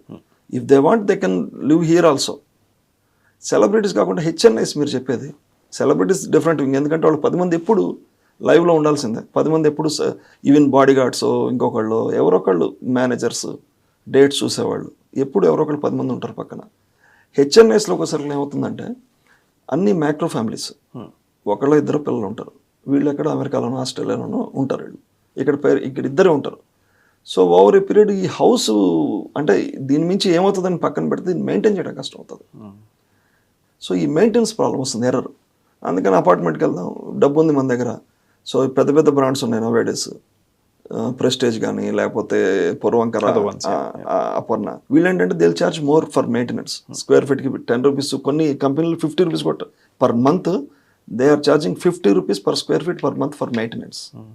అయినా కానీ people they don't mind to pay. So మనకి లగ్జరీగా ఉంటున్నాం, కంఫర్ట్గా ఉంటున్నాం అని. మేజర్ ఏంటంటే మ్యాక్రో ఫ్యామిలీస్ అండి, అందుకని వాళ్ళు కంపల్సరీ మూవ్ అవ్వాల్సిందే, ఇద్దరు ఉండలేరు. Safety problem, security problem. Celebrities కంటే అందరూ ఉంటారు సెక్యూరిటీలంతా. హెచ్ఎన్ఐకి అది ఇంకా డేంజర్. చాలా చూస్తుంటాం మనం, ఈ గోల్డ్ కోసం చంపేయటం, లేకపోతే రాబరీస్, ఆ సేఫ్టీ లేదు. నవేడేస్ ఇంట్లో ఏం పెట్టుకోకపోయినా తెలియదు కదా, మీరు హెచ్ఎన్ఐ, మీ దగ్గర ఇంట్లో ఏం లేకపోయినా ఉందనుకుని వస్తారు ఎవరొకళ్ళు, అది కూడా ఒక ప్రాబ్లం. దాని నుంచి ఏంటంటే గేటెడ్ కమ్యూనిటీలోకి పోతే ఎగ్జిట్ కానీ ఎంట్రీ కానీ ఒక ట్రాకింగ్ ఉంటుంది, ఎవరు వస్తున్నారు, ఎందుకు వస్తున్నారు, ఒక ట్రాకింగ్ ఉంటుంది. ప్లస్ ఇప్పుడు ఆన్లైన్ పెరగటం వల్ల ఈ డెలివరీస్ అన్నీ 95% ఆన్లైన్ మీద వస్తాయి. ఈవెన్ ఫుడ్ దగ్గర నుంచి, పర్చేజింగ్ దగ్గర నుంచి అన్నీ ఆన్లైన్లో వస్తుంటాయి. సో వాళ్ళని కంట్రోల్ చేయడం, ట్రాక్ చేయడం కూడా అంత ఈజీ కాదు ఇండివిజువల్ హౌస్కి. ఇండివిజువల్ అదే అపార్ట్మెంట్ అనుకోండి, సో ఈ మైగేట్ యాప్ అవి ఉంటాయి అపార్ట్మెంట్స్, ఆర్ గేటెడ్ కమ్యూనిటీస్, వాళ్ళు ట్రాక్ చేస్తే కొంతవరకు సేఫ్. అందుకని ఇండివిజువల్ పెద్ద పెద్ద బంగ్లాల వాళ్ళు ఉండటం కూడా ప్రాక్టికల్గా కష్టం, అక్కడ నివసించడం కూడా ప్రాక్టికల్గా కష్టం. అందుకని ముందుకు పోతున్నారు. బట్ ఇది వెల్కమింగ్ అనండి, మీరు అడిగినట్టు. అంటే దీన్ని ఎలా తీసుకుంటారంటే వెల్కమింగ్, ఎందుకంటే వర్టికల్ కంటే హార్జెంటల్గానే ఎక్స్పాండ్ అవ్వాలి ఎప్పుడైనా. ఓకే. సో అంటే ఎఫోర్డబిలిటీ కూడా. ఇప్పుడు మీరు బంజారాహిల్స్, నేను హైదరాబాద్ 95లో వచ్చానండి. అమీర్పేట చాలా పెద్ద దూరం, చాలా గ్రోయింగ్ మార్కెట్ లాగా ఉండేది అమీర్పేట. దాని తర్వాత చంద్రబాబు నాయుడు గారు వచ్చిన తర్వాత గచ్చిబౌలి వైపు వెస్ట్ కాన్సన్ట్రేట్ చేశారు. అసలు నాకు గచ్చిబౌలిలో 30,000 40,000 అంటే నాకు అర్థమయ్యేది కాదు. 30,000-40,000 పెట్టి గచ్చిబౌలి ఎందుకు కొంటామని. అసలు ఇప్పుడు గచ్చిబౌలి దాటి 50 కిలోమీటర్స్ వెళ్ళిపోయింది సిటీ, 50 కిలోమీటర్స్. కొల్లూరు ఆ సరౌండింగ్ ఏరియాలో అంతా అసలు 100 crores అనేది నార్మల్ ఫిగర్ లాగా అనిపిస్తుంది. ఒక 1 acre కొనాలంటే 100 crores అనేది నార్మల్ ఫిగర్ లాగా. సో అలా ఎటువైపు చూసినా సిటీ పెరిగిందండి. ఇటువైపు అయితే మీరు బాంబే హైవే తీసుకోండి, సంగారెడ్డి ఒకప్పుడు చాలా దూరం ఉన్న ఫీలింగ్ ఉండేది. సంగారెడ్డి, సదాశివపేట, అక్కడి నుంచి జహీరాబాద్ దాకా సిటీ ఎస్టాబ్లిష్ అయింది. ఇక విజయవాడ హైవే వచ్చాం అనుకోండి, ఒకప్పుడు ఓన్లీ ఫిలిం సిటీ దాకా ఉండేది అంతే. అది దాటిపోయి ఇప్పుడు సూర్యాపేట వరకు, because of connectivity, because of highways, Suryapet వరకు కూడా కమ్స్ అండర్ హైదరాబాద్. అంటే రియల్ ఎస్టేట్ లాంగ్వేజ్లో చెప్పాలంటే తెలంగాణలో 60% హైదరాబాద్ రిలేటెడ్.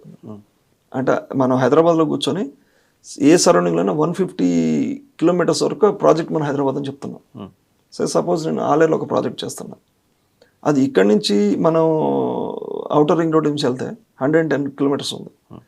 వేరాజ్ ఎల్బీ నగర్ నుంచి ఎక్కువ ఆపరేట్ చేస్తాం, ఎల్బీ నగర్ నుంచి 75 kilometers ఉంది. కానీ ఎక్కడ చేస్తున్న ప్రాజెక్ట్ అంటే హైదరాబాద్ అని చెప్తున్నా. ప్రాక్టికల్గా హైదరాబాద్ కాదు అది, కానీ హైదరాబాద్ అని చెప్తున్నా. కనెక్టివిటీ అంత ర్యాపిడ్గా పెరుగుతుంది కనెక్టివిటీ, అది పర్టికులర్గా హైదరాబాద్లో ఉంది. ఇదే కల్చరు ఆంధ్రాలో ఇంత లేదు. ఆంధ్రాలో వాళ్ళు ఎక్కువ మంది కస్టమర్స్ దేనికి ఇష్టపడతారంటే ఆల్రెడీ బిల్డింగ్స్, విల్లాస్ ఏవైతే ఉన్నాయో వాటి మధ్యలో ఒక ప్లేస్ కొనడానికి ఇష్టపడతారు. ఒక వెంచర్ వేసి మనం ప్లాటింగ్ చేసి ఒక 100 acres 50 acres వెంచర్ వేసి ప్లాటింగ్ చేసి దానిలో కొనడానికి అంత ఇష్టపడరు. కొన్ని పర్టికులర్ పాయింట్స్, వైజాగ్లో ఉంది ఆ కల్చర్, ప్లాటింగ్ కల్చర్. అలానే నెల్లూరులో ఉంది ప్లాటింగ్ కల్చర్. ఏదైతే కోరు డబ్బున్న వాళ్ళు కానీ, పొలిటీషియన్స్ కానీ బిజినెస్ పీపుల్ కానీ ఎక్కడైతే ఉన్నారంటే Guntur, Krishna or Rajahmundry east west అక్కడ ఈ కల్చర్ లేదు. చాలా తక్కువ. ఎవరో 10 ఎకరాలు వేస్తారు, ఒక 20 ఎకరాలు వేస్తారు. అది మన దగ్గర 2 టైర్ కాదు, తెలంగాణలో 3 టైర్ సిటీస్లో కూడా 30-40 ఎకర్స్ అట్లా వేస్తారు. సపోజ్ నేను ఖమ్మంలోనే 2500 ఎకర్స్ చేసే ఇప్పటి వరకు. Khammam is a small town comparatively. So 2500 acres చేశాను. అంటే ఇక్కడ మార్కెట్ ఉంది తెలంగాణలో, ఆంధ్రాలో అంత లేదు. Okay okay done. నౌ ఇప్పుడు Giri, how are you expanding? Horizontal, vertical, what are your expansion plans అసలు? సో నేను హారిజంటల్ అండి, నేను I like horizontal only. Okay. ఒకసారి జేపీ గారు చెప్పారు, మన జయప్రకాష్ నారాయణ గారు, హారిజంటల్ కొత్త సిటీస్ పెరిగితేనే స్ప్రెడ్ అవుతుంది. ఇంకొకటి ఏంటంటే ఫాస్ట్గా అర్బనైజేషన్ పెరుగుతుందండి. అది అర్బనైజేషన్ చాలా ఎక్కువ ఉంది. పల్లెటూరు నుంచి ఎడ్యుకేషన్ కోసమో, లేదా లివింగ్ స్టాండర్డ్ కోసమో, లేదా ఆపర్చునిటీస్, సాఫ్ట్వేర్ కానీ ఇంకోటి కానీ కన్స్ట్రక్షన్ యాక్టివిటీ కానీ ఆపర్చునిటీస్ పెరిగిపోతూ ఉన్నాయి. దాని తగ్గట్టు హైదరాబాద్ లాంటి సిటీలో బయట నుంచి వచ్చి పనిచేసే వాళ్ళు చాలా ఎక్కువ మంది అండి. మా ఫీల్డ్ తీసుకుంటే కన్స్ట్రక్షన్ యాక్టివిటీలో బీహార్ నుంచి కానీ, ఛత్తీస్గఢ్ నుంచి కానీ, ఆంధ్ర నుంచి కానీ వేల మంది, లక్షల మంది లేబర్ ఇక్కడ పనిచేస్తున్నారు. దాని తర్వాత వాళ్ళని కంట్రోల్ చేయడానికి, వాళ్ళని గైడ్ చేయడానికి junior engineers, senior engineers, project managers, architects. So వాళ్ళని క్యాటర్ చేయడానికి సూపర్ బజార్లు. అంటే ఏదైనా ఇక్కడ ఒక ప్రాజెక్ట్ వచ్చిందంటే దాన్ని క్యాటర్ చేయడానికి కూడా రిలేటెడ్ ప్రాజెక్ట్స్ రావాలి కొన్ని, అంతే కదా న్యాచురల్గా. కరెక్ట్. సో హారిజంటల్ పోవడానికి నేను ఇష్టపడతాను. ఎందుకంటే అర్బనైజేషన్ జరిగేటప్పుడు స్ట్రైట్గా మీరు ఒక విలేజ్ నుంచి వచ్చి హైదరాబాద్లో కొనలేరు. ఒక అపార్ట్మెంటో లేకపోతే ఇంకొకటి ఒక ఇండివిజువల్ హౌస్ స్ట్రైట్గా కొనలేరు. ఉంటారు కొనేవాళ్ళు, ఒక 10% ఉంటారు. సో 90% పబ్లిక్ తక్కువ బడ్జెట్లోనే ఉన్నారు మన దగ్గర. సో వాళ్ళకి మన హారిజంటల్ గ్రోత్ అయితే బిజినెస్ ఎక్కువ ఉంటుంది. నేను హారిజంటల్ గ్రోత్ ఎక్కువ ఇష్టపడతా, దాంట్లోనే పోతున్నాం. సో ఇప్పుడు ప్రజెంట్లీ మేము we're doing 2 projects at Srisailam highway అండి. ఒకటేమో కడతాల్, ఇంకొకటి ఆమన్గల్. అలాగనే బెంగళూరు ఎక్కువ సర్కిల్ జడ్చల్ల టు కల్లకుర్తి హైవేలో ఒక ప్రాజెక్ట్ చేస్తున్నా, అది 100 ఎకర్స్ ప్రాజెక్ట్. వరంగల్ హైవేకి వచ్చేసరికల్లా ఆలేరు, ఇందాక మీకు చెప్పాను నేను, అక్కడ ఒక 250 ఎకర్స్ చేస్తాను ఆలేరు. అలా స్ప్రెడ్ అవుతూ ఉన్నాం. ఇక ఖమ్మం నుంచి సూర్యాపేట మధ్యలో కూడా ఐఎమ్ డూయింగ్ 4-5 ప్రాజెక్ట్స్ హైవేలో. కొత్తగా వచ్చింది గ్రీన్ఫీల్డ్ హైవే అని, అలానే 4-5 ప్రాజెక్ట్స్ చేస్తున్నాను నేను. ఆల్రెడీ 4 ప్రాజెక్ట్స్ రన్నింగ్లో ఉన్నాయి, ఒక 1 or 2 ప్రాజెక్ట్స్ పైప్ లైన్లో ఉన్నాయి. అలాగే సూర్యాపేట టు విజయవాడ హైవేలో కోదాడ దగ్గర ఒకటి హైవే ఫేసింగ్ ఒక వెంచర్ చేస్తున్నా, ఆల్రెడీ ఎగ్జిక్యూషన్లో ఉంది, వర్క్ జరుగుతుంది. సో నేను హారిజంటల్కే ఎక్కువ ప్రాధాన్యత ఇస్తాను నేను. అట్లా అంటే ఎక్కువ మంది కస్టమర్స్ని అట్రాక్ట్ చేయొచ్చు మనం. ఓకే. అందుకని హారిజంటల్కి నేను ప్రాధాన్యత ఇస్తాను. Okay, understood. Sir, pesticide unit background నుంచి యూ కమ్ దిస్ ఫార్ కదా, right? How do you look at Giri right now? అప్పుడున్న గిరికి ఇప్పుడున్న గిరికి how do you look at it?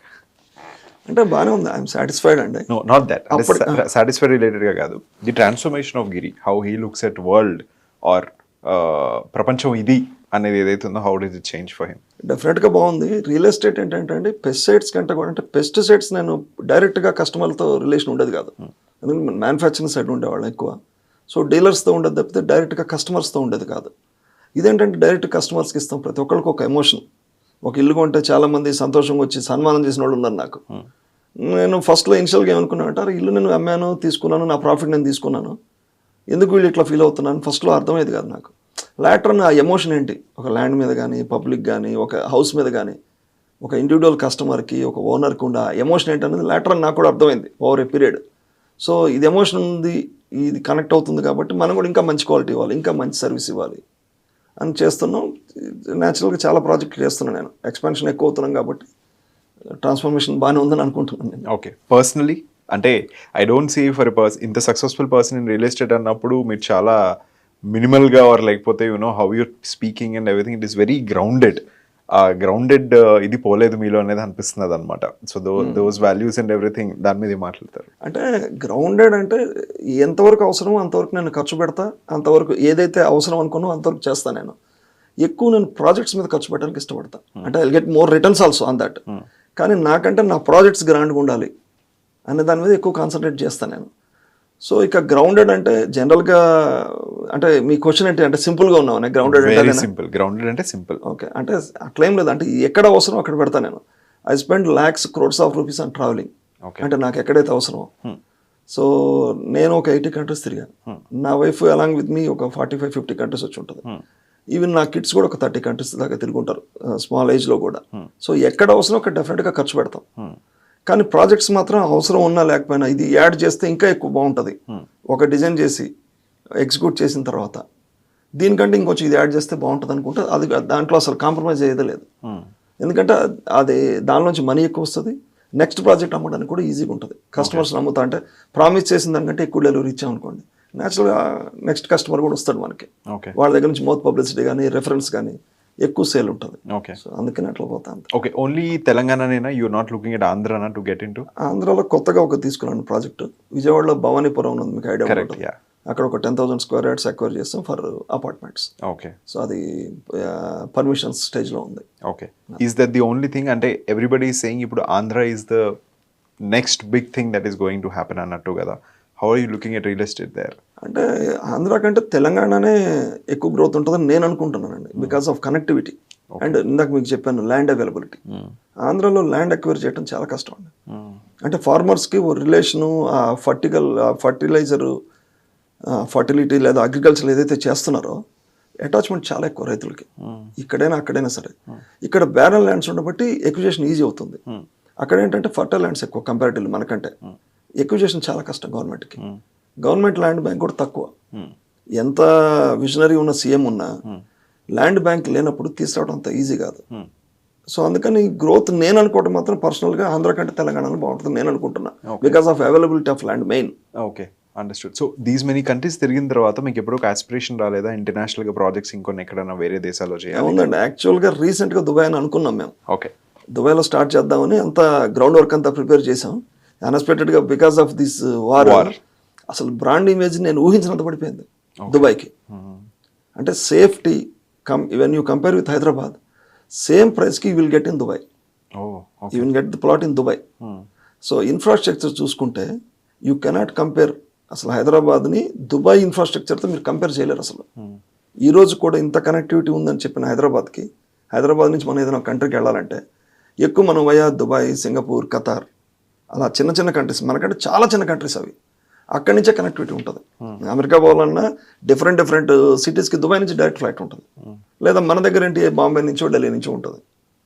So Dubai నుంచి తక్కువ ఉంటుంది, ఇన్ఫ్రాస్ట్రక్చర్ చాలా బాగుంటుంది. ప్లస్ వాళ్ళు చాలా ఫ్యాన్సీ పీపుల్ అండి కంపారిటివ్లీ, మనలాగా కాదు, ఫ్యాన్సీగా మీరు చూసుంటారు. ఓకే, సో మన దగ్గర ఉన్న కంట్రీస్లో ఈ దగ్గర ఉన్న వాటిలో Dubai safe game for real estate. ఎక్కడో మనం దూరంగా వెళ్తే యూరోప్లో అక్కడున్న గవర్నమెంట్ సిస్టమ్స్ దాన్ని మనం ఎస్టాబ్లిష్ చేయటం, అమ్మటం అంత ఈజీ కాదు. దుబాయ్ అంత ఈజీ కాదు. యుఎస్లో ఆల్రెడీ ఉంది కానీ రియల్ ఎస్టేట్ అంత ఎంకరేజింగ్ ఉండదండి యుఎస్లో మనలాగా. సో అందుకని ఆల్మోస్ట్ ఇక్కడ కూడా చాలా స్కోప్ ఉంది చేస్తే, ఇంటర్నేషనల్ చేయాలని ఫీలింగ్ ఉన్నా కానీ ఇక్కడ కూడా చాలా స్కోప్ ఉంది. ఓకే, సో వేరే కంట్రీలో చేయాలంటే గవర్నమెంట్ ఫ్రెండ్లీ పాలసీలు ఏమున్నాయి చూడాలి, అక్కడ రిస్ట్రిక్షన్స్ ఏంటి చూడాలి. దుబాయ్ అయితే కరెక్ట్గా ఉంటుంది అనుకున్నాం కానీ బికాస్ ఆఫ్ దిస్ ఉంది, చూడాలి నెక్స్ట్ కమింగ్ ఇయర్స్లో. ఓకే, చూడాలి ఎలా ఉంటుంది. డిరి ఆన్ డైలీ బేసిస్లో మీ ఆపరేషన్స్లో మీరు వేటిల్లో ఇన్వాల్వ్ అవుతారు? ఇన్ని సంవత్సరాల నుంచి చేస్తున్నారు కాబట్టి మీకు బోరింగ్ అవ్వలేదా, లేకపోతే still it's everyday like a good thing for you to engage? మంచి క్వశ్చన్ అండి. జనరల్గా అయితే బోరింగ్ అవ్వాలి, కానీ నేను ప్రతి ప్రాజెక్ట్కి ఏదో ఒక కొత్త థీమ్ తీసుకొస్తున్నాం కాబట్టి దాని మీద ఒక రీసెర్చ్ చేసి మనం కొత్త ప్రాజెక్ట్ తీసుకొస్తున్నాం, కొత్త స్టైల్ తీసుకొస్తున్నాం అనేది ఉండబట్టేమో మేబీ మీరు అడుగుతుంటే నాకు అర్థమైంది బోరింగ్ ఎందుకు లేదు అనేది. నేను ఇంతవరకు అబ్జర్వ్ చేయాలి ఈ పాయింట్ ఆఫ్ వ్యూలో. సో మేబీ అదే ఒక కారణం కావచ్చు, కొత్తగా డిజైన్ చేస్తున్నాం కాబట్టి బోరింగ్ రాలేదేమో మీరు అడుగుతుంటే అనిపించింది నాకు. యాక్చువల్ నాకైతే అనిపించలా. ఇకపోతే నేను దేనిలో ఇన్వాల్వ్ అవుతానంటే నేను ఎక్కువ ఎగ్జిక్యూషన్లో ఇన్వాల్వ్ అవుతానండి, మార్కెటింగ్లో చాలా తక్కువ నేను. సో ఐ హ్యావ్ మంచి టీం ఉంది, ఎగ్జిక్యూషన్ మంచి టీం ఉంది, మార్కెటింగ్కి మంచి టీం ఉంది. సో నేను ఎక్కువ ఎగ్జిక్యూషన్లో ఇన్వాల్వ్ అవుతాను. అంటే daily different, even nowadays WhatsApp వచ్చిన తర్వాత ప్రతి ప్రాజెక్ట్కి ఒక 2-3 గ్రూప్స్ ఉంటాయి. పర్చేజ్కి ఒక గ్రూపు, ఎగ్జిక్యూషన్కి ఒక గ్రూపు, ఏం జరుగుతున్నాయండి దాంట్లో కొంచెం యాక్టివ్గా ఉంటా. సో దాన్ని స్క్రోల్ చేస్తూ ఏది ఎక్కడెక్కడ అవసరం, నా ఇన్వాల్వ్మెంట్ ఎక్కడెక్కడ అవసరం అక్కడ నేను ఇన్వాల్వ్ అవుతూ ఉంటాను. ఓకే, డిఫరెంట్ ప్రాజెక్ట్స్లో. ఓకే, సో ఒక స్టార్ట్ చేసినప్పుడు like let's say something innovative మీరు ఎక్కడో చూసారు, దాని బేసిస్ మీద మీరు ఇన్స్పైర్ అయ్యేది ఇక్కడ మనం ఎగ్జిక్యూట్ చేద్దామని అనుకుంటారు కదా. ఆ ప్రాసెస్లో వాట్ ఈస్ అంటే how much time does it involve to like ఇది చేయాల్సిందే టు ఓకే ఇది చేస్తున్నామో వెళ్ళిపోండి ఇంకా అన్నది ఎంత టైం పడుతుంది జనరల్గా? ఎక్కువ టైం పడుతుంది దీంట్లో. నవేడస్ ఆర్కిటెక్ట్స్ కూడా అంత టైం ఇచ్చే ఇదిలో లేరు. బాగా పేరున్న ఆర్కిటెక్ట్ దగ్గర టైం ఉండదు, బాగా పేర్లైన ఆర్కిటెక్ట్ దగ్గర మనం రిస్క్ చేయలేం. అని ఎన్ని ప్రాజెక్ట్ డెలివరీ ఇచ్చాడు ఏంటి మనం రిస్క్ చేయలేం. సో అది టైం టేకింగ్ ప్రాసెస్. కొంత ఏంటంటే ఇప్పుడు వచ్చిన యంగ్ ఆర్కిటెక్ట్స్ ఇది వాడి కొంచెం డిజైన్స్ స్పీడ్గా చేస్తున్నారు. సో కొంత టైం తగ్గించవచ్చు ఈ ఆర్టిఫిషియల్ ఇంటెలిజెన్స్ ఇది వచ్చిన తర్వాత. కానీ ప్రాక్టికల్గా అయితే అది టైం టేకింగ్ ప్రాసెస్. ఏ ప్రొఫెషన్ అయినా ఖాళీగా లేరండి. ఎనీ ప్రొఫెషన్ తీసుకోండి మీరు, ఆర్కిటెక్ట్ అనే కాదు. సో ఏ ప్రొఫెషన్ అయినా అంత ఖాళీగా లేరు. మోర్ ఏంటంటే రియల్ ఎస్టేట్లో లీగల్ కాంప్లికేషన్స్ కూడా ఎక్కువ ఉంటాయి. అక్కడ కూడా టైం చాలా తింటుంది. లీగల్ ఒపీనియన్ తీసుకోవటం, తర్వాత పర్మిషన్స్ చాలా టైం తింటున్నాయి. పర్టికులర్గా ఇప్పుడైతే ఈవెన్ తెలంగాణలో పర్మిషన్స్ చాలా డిలే అవుతున్నాయి. సో మనం హ్యూజ్ ఇన్వెస్ట్మెంట్ చేసి అదొక పెద్ద పెయిన్, టైం ఎక్కువ తీసుకుంటాం అనమాట. సో పర్మిషన్స్ ఇవ్వడానికి అదొక చాలా పెద్ద పెయిన్ ఉంది. సో ఇది టైం టేకింగ్ ప్రాసెస్ అండి. ల్యాండ్ అక్విజిషన్లో కూడా ప్రాబ్లమ్స్ ఉంటాయి. ఓకే. సో లీగల్గా కొన్ని ఇష్యూస్ ఉంటాయి. మళ్ళీ ఎగ్జిక్యూషన్ అంటే నేనేం చేస్తానంటే సైమల్టేనియస్లీ ల్యాండ్ అక్విజిషన్ లీగల్తో పాటు డ్రాయింగ్స్ డిజైన్స్ కూడా స్టార్ట్ చేస్తాను. ఓకే. కొంత టైం దాంట్లో ప్యారలల్ కలిసి వస్తుంది. జనరల్గా ఎక్కువ మంది ఏం చేస్తారంటే లీగల్ అంతా అయిపోయి రిజిస్ట్రేషన్స్ అన్నీ అయిపోయి దాని తర్వాత డిజైనింగ్ స్టార్ట్ చేస్తారు. నేను కొంచెం సైమల్టేనియస్లీ స్టార్ట్ చేస్తాను. ఓకే. సో నా కంపెనీకి ఉన్న ఆర్కిటెక్ట్ కూడా నాకు ఫ్రెండ్ ఫ్రమ్ లాస్ట్ 25 years నుంచి. అంటే నేను రియల్ ఎస్టేట్లోకి రాకముందు నుంచి నాకు ఫ్రెండ్. సో ఆ వేవ్ లెంత్ కూడా మ్యాచ్ అయింది. అతను కూడా హ్యూజ్ డిజైన్స్ ఇస్తుంటాడు. జనరల్గా ప్రాజెక్ట్స్కి హ్యూజ్ డిజైన్స్ ఇచ్చేవాళ్ళని జనరల్గా మనం ఎంకరేజ్ చేయలేం, ఎందుకంటే ఖర్చు ఎక్కువ పెట్టిస్తారు. అదే ఇండివిజువల్ హౌస్ మీరు కడుతున్నారు, దానికి బడ్జెట్ ఏం లేదు. మీరు ఒక 2 crores అనుకున్నారు, అది 3 అయినా if your pocket permits you'll go head. Correct. Subject your pocket permits. అదే ప్రాజెక్ట్స్కి అలా కాదు. పాకెట్ పర్మిట్ చేసినా కానీ దానికి ఒక బడ్జెట్ పెట్టుకుంటాం, ఈ ప్రాజెక్ట్ ఇంతలోనే చేయాలి అని. సో నేను ఒకసారి దాన్ని దాటి బయటకు వెళ్తా. సో ఫర్ నెక్స్ట్ ప్రాజెక్టులు తీసుకోవచ్చు, ఈ ప్రాజెక్ట్ కాదు మనం నెక్స్ట్ ప్రాజెక్టులు తీసుకోవచ్చు. అలానే నాకు రిటర్న్స్ కూడా అలానే ఉన్నాయి. ఒక ప్రాజెక్ట్ బాగా చేస్తే దాంట్లో తక్కువ వచ్చినా ఇంకో ప్రాజెక్ట్లో డబ్బులు ఎక్కువ వస్తాయి. Okay, understood. So before we close, marketing అనేది రియల్ ఎస్టేట్లో హ్యాండ్ ఇన్ హ్యాండ్ వెళ్ళాలి. అదర్వైజ్ జనాలకి తెలియదు, జనాలు రారు. ఏదో ఒకటి చెప్పి కంటిన్యూస్గా వాళ్ళని డ్రిల్ చేస్తూనే ఉండాలి ఇస్ ది జనరల్ అప్రోచ్ మనం చూస్తూ ఉంటాం. If you look at Jubilee Hills to Hitech City, most of the marketing spaces available are real estate thing only. But మీరన్న దాంట్లో నా మార్కెటింగ్ టీమే చాలా తక్కువ, చాలా చిన్నది, నేను దాంట్లో బిలీవ్ చేయను అని చెప్పి, how is it that is working for you? అంటే నేను బిలీవ్ చేయను అని అనట్లేదు, ఎక్కువ నేను దాని మీద డిపెండ్ అవును అంతే. బిలీవ్ చేయాలి, మార్కెటింగ్ డెఫినెట్గా రిక్వైర్డే. నేనేంటంటే నా ప్రాజెక్టులు ఇప్పటివరకు నేను చేసిన ప్రాజెక్ట్లో depends on quality. Repeated customers వస్తున్నారు కాబట్టి నాకు మార్కెటింగ్ అంత టీం అంత అవసరం పడలా. సో లిమిటెడ్ కంపారిటివ్లీ నేను చేసే ప్రాజెక్ట్స్ నా స్కేల్ ఆఫ్ ఆపరేషన్స్కి ఒక 10 మంది మార్కెటింగ్ వాళ్ళు కావాలంటే నా దగ్గర 5 ఉన్నారు ఈ జనరల్ స్కేల్ ఆఫ్ ఆపరేషన్. ఎందుకంటే నాకు రిపీటెడ్ కస్టమర్స్ ఎక్కువ, మౌత్ పబ్లిసిటీ ఎక్కువ.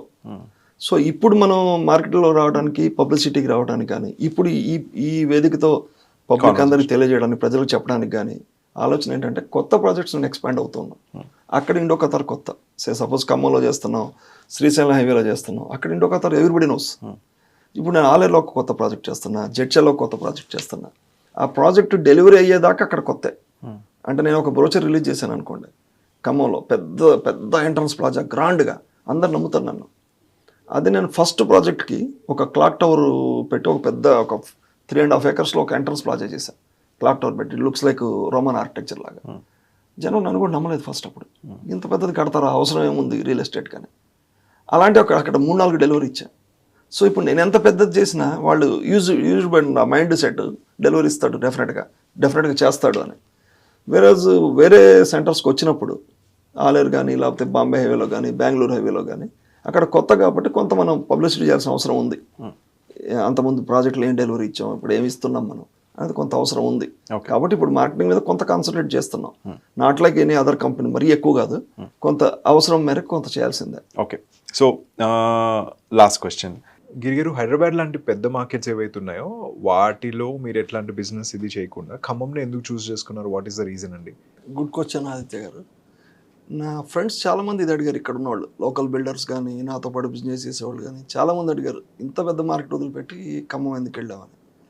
అంటే హైదరాబాద్ మార్కెట్ వదిలిపెట్టలేదు, ఖమ్మం మార్కెట్ మీద కాన్సన్ట్రేట్ చేయడానికి కారణం ఏంటంటే, ఖమ్మంలో ఒక యాక్ట్ ఉందండి, చాలామందికి ఐడియా లేదు. 1/17 ఒక యాక్ట్ ఉంది. ఆ యాక్ట్ ఏంటంటే అక్కడున్న ల్యాండ్స్ ట్రైబల్ టు ట్రైబల్ మాత్రమే కొనాలి. సో ట్రైబల్ కాకుండా అదర్ కాస్ట్ కొనడానికి లేదు. ఈవెన్ ఎస్టీ అంటే గిరిజనులు, ఎస్టీ కోయేవాళ్ళు ఎస్టీ టు ఎస్టీ వాళ్ళే పర్చేజ్ చేయాలి. దానికి కూడా కలెక్టర్ గారి పర్మిషన్ కావాలి. అంటే జస్ట్ లైక్ దట్ అమ్మడానికి లేదు. సో కలెక్టర్ గారి దగ్గర ముందు వీళ్ళు అప్లై చేసుకొని కొనేవాళ్ళు కూడా ఎస్టీనే అని కలెక్టర్ గారు ధృవీకరించిన తర్వాత మాత్రమే రిజిస్ట్రేషన్ అవుతుంది. అయితే ఉమ్మడి ఖమ్మం జిల్లా అంటే ఇప్పుడు ప్రజెంట్ అది ఖమ్మం కొత్తగూడెం 2 జిల్లాలు అయ్యాయి. ఎర్లియర్ ఉమ్మడి ఖమ్మం జిల్లాలో ఈ 1/70 యాక్ట్ కింద around 70-75% lands comes under that act. Okay. So other then ఎస్టీలు అక్కడ ల్యాండ్ కొనడానికి లేదు. ఈ బ్యాలెన్స్ ఏదైతే 25-30% ఉందో అది ఖమ్మంకి దగ్గరలో ఉంది, ఖమ్మం సరౌండింగ్స్లో ఉంది. ఈ 70% ల్యాండ్ అంతా కొత్తగూడెం, భద్రాచలం, మణుగూరు, సత్తుపల్లి ఈ ఏరియాలో ఉంది.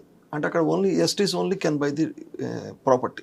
అప్పుడు ఏంటంటే ఈ 4 ప్లేసుల్లో ఉన్నోళ్ళు కొత్తగూడెం కానీ, భద్రాచలం కానీ, ఆర్ఎల్స్ సత్తుపల్లి, మణుగూరు ఈ 4 ప్లేసుల్లో ఎవరైతే ఉంటున్నారో వాళ్ళు ఫోర్స్ఫుల్గా వేరే చోట కొనాలి, అక్కడ కొనడానికి లేదు property. So district head quarter కాబట్టి ఖమ్మంలో ఎక్కువ కొనడానికి ఇష్టపడేవాళ్ళు. సో 80% ఖమ్మంలో కొంటారు, ఒక 20% హైదరాబాదు, యాదగిరిగుట్ట అట్లా అదర్ దాన్ ప్లేస్లో కొంటారు. ఇంకొకటి ఏంటంటే చాలామందికి తెలియదు ఖమ్మం చాలా రిచ్ ప్లేస్ అండి. అంటే మనీ ఎక్కువ జనరేట్ అవుతుంది. ఉమ్మడి ఆంధ్రప్రదేశ్ టైంలో కూడా రంగారెడ్డి, హైదరాబాద్, వైజాగ్ ఈ 3 డిస్ట్రిక్ట్లు తీసేస్తే ఖమ్మం జిల్లాలోనే ఎంప్లాయ్మెంట్ ఎక్కువ. ఎందుకంటే 5 మేజర్ మైన్స్ ఉంటాయి సింగరేణి, 4 ఖమ్మంలో ఉన్నాయి. తర్వాత ఎన్ఎండిసి ఉంది, అలానే కిన్నెర్సాని థర్మల్ పవర్ ప్రాజెక్ట్ అక్కడే ఉంది, కొత్తగూడెం థర్మల్ పవర్ ప్రాజెక్ట్ అక్కడే ఉంది. తర్వాత ప్రైవేట్ కంపెనీస్ కూడా ఐటీసీ భద్రాచలం, నవభారత్, అలానే సెంట్రల్ గవర్నమెంట్ది హెవీ వాటర్ ప్లాంట్ ఈ ప్రాజెక్టులను అక్కడే ఉండటం వల్ల direct employment around 3 lakh people, 3 lakh members direct employment ఉంది, చాలా పెద్ద employment. And at the same time సింగరేణిలో శాలరీస్ రీజనబుల్గా చాలా ఎక్కువ. ఒక ఫిట్టర్కి, డ్రైవర్కి కూడా సీనియారిటీని బట్టి మోర్ దాన్ 2 lakhs శాలరీ ఉంటుంది. సో ప్లస్ వాళ్ళకి ప్రొవిజన్స్ కానీ ఇవి కానీ సపరేట్ క్యాంటీన్ ఉంటుంది వాళ్ళకి. సో తక్కువ రేట్లకు వస్తాయి. సో హెల్త్ అకౌంట్స్ కానీ, రిస్క్ కానీ, ఎందుకంటే మైనింగ్ అంతా రిస్కీ, లైఫ్ రిస్క్ కూడా ఉంది. సో లైఫ్ రిస్క్ పెట్టి వాళ్ళు హార్డ్ వర్క్ చేస్తున్నారు కాబట్టి వాళ్ళకి స్కేల్ ఎక్కువ ఉంటుంది శాలరీస్, అలానే ప్రొవిజన్స్ కూడా గవర్నమెంట్ నుంచి తక్కువ వస్తుంది. సో అందుకని ఎక్కువ అక్కడ పర్చేజింగ్కి స్కోప్ ఎక్కువ ఉంటుంది. హైదరాబాద్తో పోల్చలేం, కానీ హైదరాబాద్ తర్వాత ఖమ్మమే చాలా పెద్ద మార్కెట్. సో బట్ హైదరాబాద్ మరీ మ్యాసివ్ మార్కెట్ అనుకోండి. హైదరాబాద్ తీసేసిన తర్వాత మీరు వరంగల్ తీసుకోండి, district headquarters, Karimnagar, Mahabubnagar, Suryapet, ఇక్కడెక్కడ నల్గొండ, ఇక్కడెక్కడ ఖమ్మంతో కంపేర్ చేసేంత బిజినెస్ ఉండదు. ఇంకొకటి ఏంటంటే ఇప్పుడు నేను ఎట్లయితే ఈ 3 lakh మెంబర్స్ ఎంప్లాయీస్ చెప్పానో వాళ్ళలో ఎవ్రీ ఆల్టర్నేట్ హౌస్కి ఒకళ్ళు యుఎస్లోనో, ఆస్ట్రేలియాలోనో ఎక్కడో చోట అబ్రాడ్లో సెటిల్ అయి ఉంటారు. సో వాళ్ళు కూడా మనీ ఇన్వెస్ట్ చేయాలి. న్యాచురల్గా యూఎస్లో ఉన్న వాళ్ళు ఏం చేస్తారు, ఒక హౌస్ కొనుక్కుంటారు, దాని తర్వాత డబ్బులు ఏం చేయాలి, ఇన్వెస్ట్మెంట్ ఇండియాలోనే ఎక్కడ ఒక చోట చేయాలి. సో వాళ్ళ పేరెంట్స్కి పంపిస్తే వాళ్ళు దగ్గరలో ఉంది, డిస్ట్రిక్ట్ హెడ్ క్వార్టర్ కదా అన్న పాయింట్తో ఖమ్మంలో ఎక్కువ పర్చేజ్ చేస్తూ ఉంటారు. ఓకే. ఈవెన్ మా క్లయింటల్ కూడా, నేను ఖమ్మంలో ప్రాజెక్ట్ చేస్తున్నా కానీ 80% clientele from these places, okay, Kothagudem, Bhadrachalam ఈ ప్లేస్ నుంచి వస్తారు. ఖమ్మం లోకల్ హైదరాబాద్లో ఎక్కువ ఉంటారు. ఓకే. సో అందుకని నేను ఖమ్మం చూస్ చేసుకోవాల్సి వచ్చింది. ఓకే. అన్ని ప్రాజెక్టులు ఖమ్మంలో చేయాల్సి వచ్చింది. ఇంకా కూడా అక్కడ మంచి మార్కెట్ ఉంది. Okay, understood. సరే, సెకండ్, కన్స్ట్రక్ట్ చేసిన ప్రాజెక్ట్స్ అన్నీ కూడా వాటికి ఉన్న నేమ్స్ ఏవైతే ఉన్నాయో స్పిరిచువల్ నేమ్స్ ఉన్నాయి మేము అబ్జర్వ్ చేసింది. Okay, what is the thing, మీరు స్పిరిచువల్ అండ్ దాన్ని అక్కడ రిఫ్లెక్ట్ చేశారా లేకపోతే ఎట్లాగా? అంటే స్పిరిచువల్ అంటే కొంత భక్తి ఉంది. నేను ఇందాక చెప్పినట్టు మా 4 fathers నుంచి కూడా, మా ముత్తాత వాళ్ళ నాన్న దగ్గర నుంచి కూడా వరుసగా మేము టెంపుల్స్ కట్టిస్తూ వచ్చాం. నేను ఇందాక కూడా చెప్పాను నేను ఇది మాట్లాడినప్పుడు. సో అందుకని ఆ తెలుగు పేర్లు, కొంచెం భక్తి లేదా కొంచెం హిస్టరీ. సో నేను ట్రావెలింగ్ ఎక్కువ చేస్తాను కూడా చెప్పాను మీకు. ఆ ట్రావెలింగ్ చేసేప్పుడు మనం ఏ ప్లేసెస్ చూసాము, ఎక్కడెక్కడ ఎక్స్ప్లోర్ చేయడానికి అవకాశం ఉంది, ఆ నేమ్స్ మీద కొంచెం అట్రాక్ట్ కూడా అయ్యాను నేను. మోర్ ఎవర్ నాకు తెలుగు నేమ్స్ అంటే ఇష్టం. సో తెలుగు పేర్లు, అందుకని నా ప్రాజెక్టులలో ఇంద్రప్రస్థ, ధర్మస్థలి, క్షేత్ర, మగధ, అయోధ్య, ఇలాగ అన్ని తెలుగు నేమ్స్, పృథ్వీ, ధ్రువ, శ్లోక, ప్రణామం అన్నీ ఇలా ఉంటాయి. అలానే ఆ పేరుకు తగ్గట్టు కూడా నేను థీమ్ తీసుకొస్తాను. సో ఇప్పుడు సపోజు క్షేత్రాన్ని పెట్టాను అంటే శివక్షేత్రం లాగా, శివుడిది చాలా పెద్ద టెంపుల్ కట్టాను దాంట్లో. సో అలాగనే ప్రణామం ఏంటంటే ఒక సూర్యుడి స్టాచ్యూ పెట్టాం, ఒక బుద్ధ పార్క్ ఒక చోట. అలానే అయోధ్యలో ఏమో ఒక శివధనస్సు, రాముల వారు శివధనస్సు విడుస్తారు కదా, అదొక కాన్సెప్ట్. ఆ నేమ్ కూడా యాప్ట్ అయి ఉంటుంది. సో నాకు కూడా న్యాచురల్గా భక్తి ఎక్కువ, చెప్పాను కదా, తరతరాలుగా 5 తరాలుగా మేము టెంపుల్స్ కడుతున్నాం, నాది 5వ తరం. సో ఆ జీన్స్లోనే అది ఉండబట్టి అట్లా నేమ్స్ పెట్టుకుంటూ వస్తున్నాను. నాకు కూడా పర్టికులర్గా తెలుగు, సాంస్క్రిట్ నేమ్స్ అంటే ఇష్టం. ఓకే, సో అలా చేసుకుంటూ వచ్చాను. Understood. Third question was the same అంతే, same thing. యాక్చువల్లీ అదే సేమ్ సరిపోతుంది, థింగ్ సరిపోతుంది. అంతేనా 2 పాయింట్స్ అంతే. Right sir thank you so much right అండి డౌన్ ద లేన్ ఒక 10 yearsలో ఆర్ లేకపోతే like another 2 decades from now మీరు అసలు ఇందో కతార్ ప్రాజెక్ట్స్ అన్న దాన్ని how you actually visualising it అంటే ఎక్స్పాన్షన్ కొంచెం అగ్రెసివ్గా వెళ్తారండి జనరల్గా. సో కన్స్ట్రక్షన్ యాక్టివిటీ దీంట్లో చేస్తుంటాం. ఇప్పుడు స్ప్రెడ్ బోత్ ది స్టేట్స్లో అయితే మాత్రం డెఫినెట్గా ఎక్కువ ప్రాజెక్ట్ చేస్తాం. ఇక సౌత్ ఇండియాలో కూడా కర్ణాటకలో కూడా ఎంటర్ అవ్వాలని చూస్తున్నాం అపార్ట్మెంట్స్ ఇట్లాగా.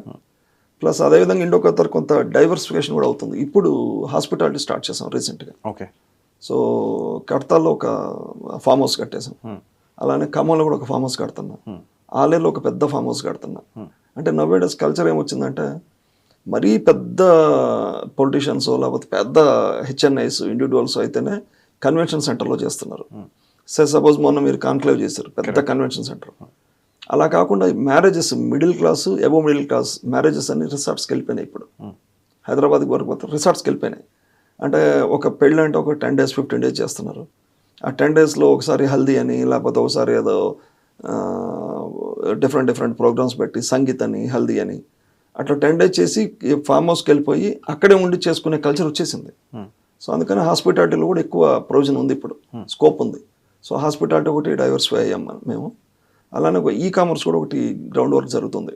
అంటే ఆన్లైన్ బిజినెస్ డిఫరెంట్ కంట్రీస్ నుంచి ఇంపోర్ట్ చేసుకొని, సో మనం ఏదైతే పెద్ద ప్లాట్ఫామ్స్ ఉన్నాయో అమెజాన్, ఫ్లిప్కార్ట్ అలాంటి వాళ్ళతో టైఅప్ అయ్యి సో లార్జ్ వేలో అది కూడా ఒకటి ప్లాన్ చేస్తున్నాం diversification. Okay so next coming 10 yearsలో మాత్రం చాలా పెద్ద బ్రాండ్ అవుద్దని నేను భావిస్తున్నా. Okay so Giri fulfilment in life అనేది డిఫైన్ చేస్తే మీరు ఎలా డిఫైన్ చేస్తారు? Do you have that fulfilment feeling objective wise in life? అంటే ఫుల్ఫిల్మెంట్ నాది చిన్న ఫ్యామిలీ సార్. నాది చెప్పాను కదా, 2 daughters. పెద్ద డాటర్ MBBS అయిపోయింది, జనరల్ సర్జరీ చేస్తుంది డివై పాటిల్ బాంబే. చిన్న డాటర్ ఏంటంటే చిన్నప్పుడే 17 years ఏజ్లోనే US వెళ్ళిపోయింది, అక్కడే అండర్ గ్రాడ్ చేసింది. Now she is working with Barclays bank. Okay so family వైజ్గా అయితే ఐఎమ్ హ్యాపీ.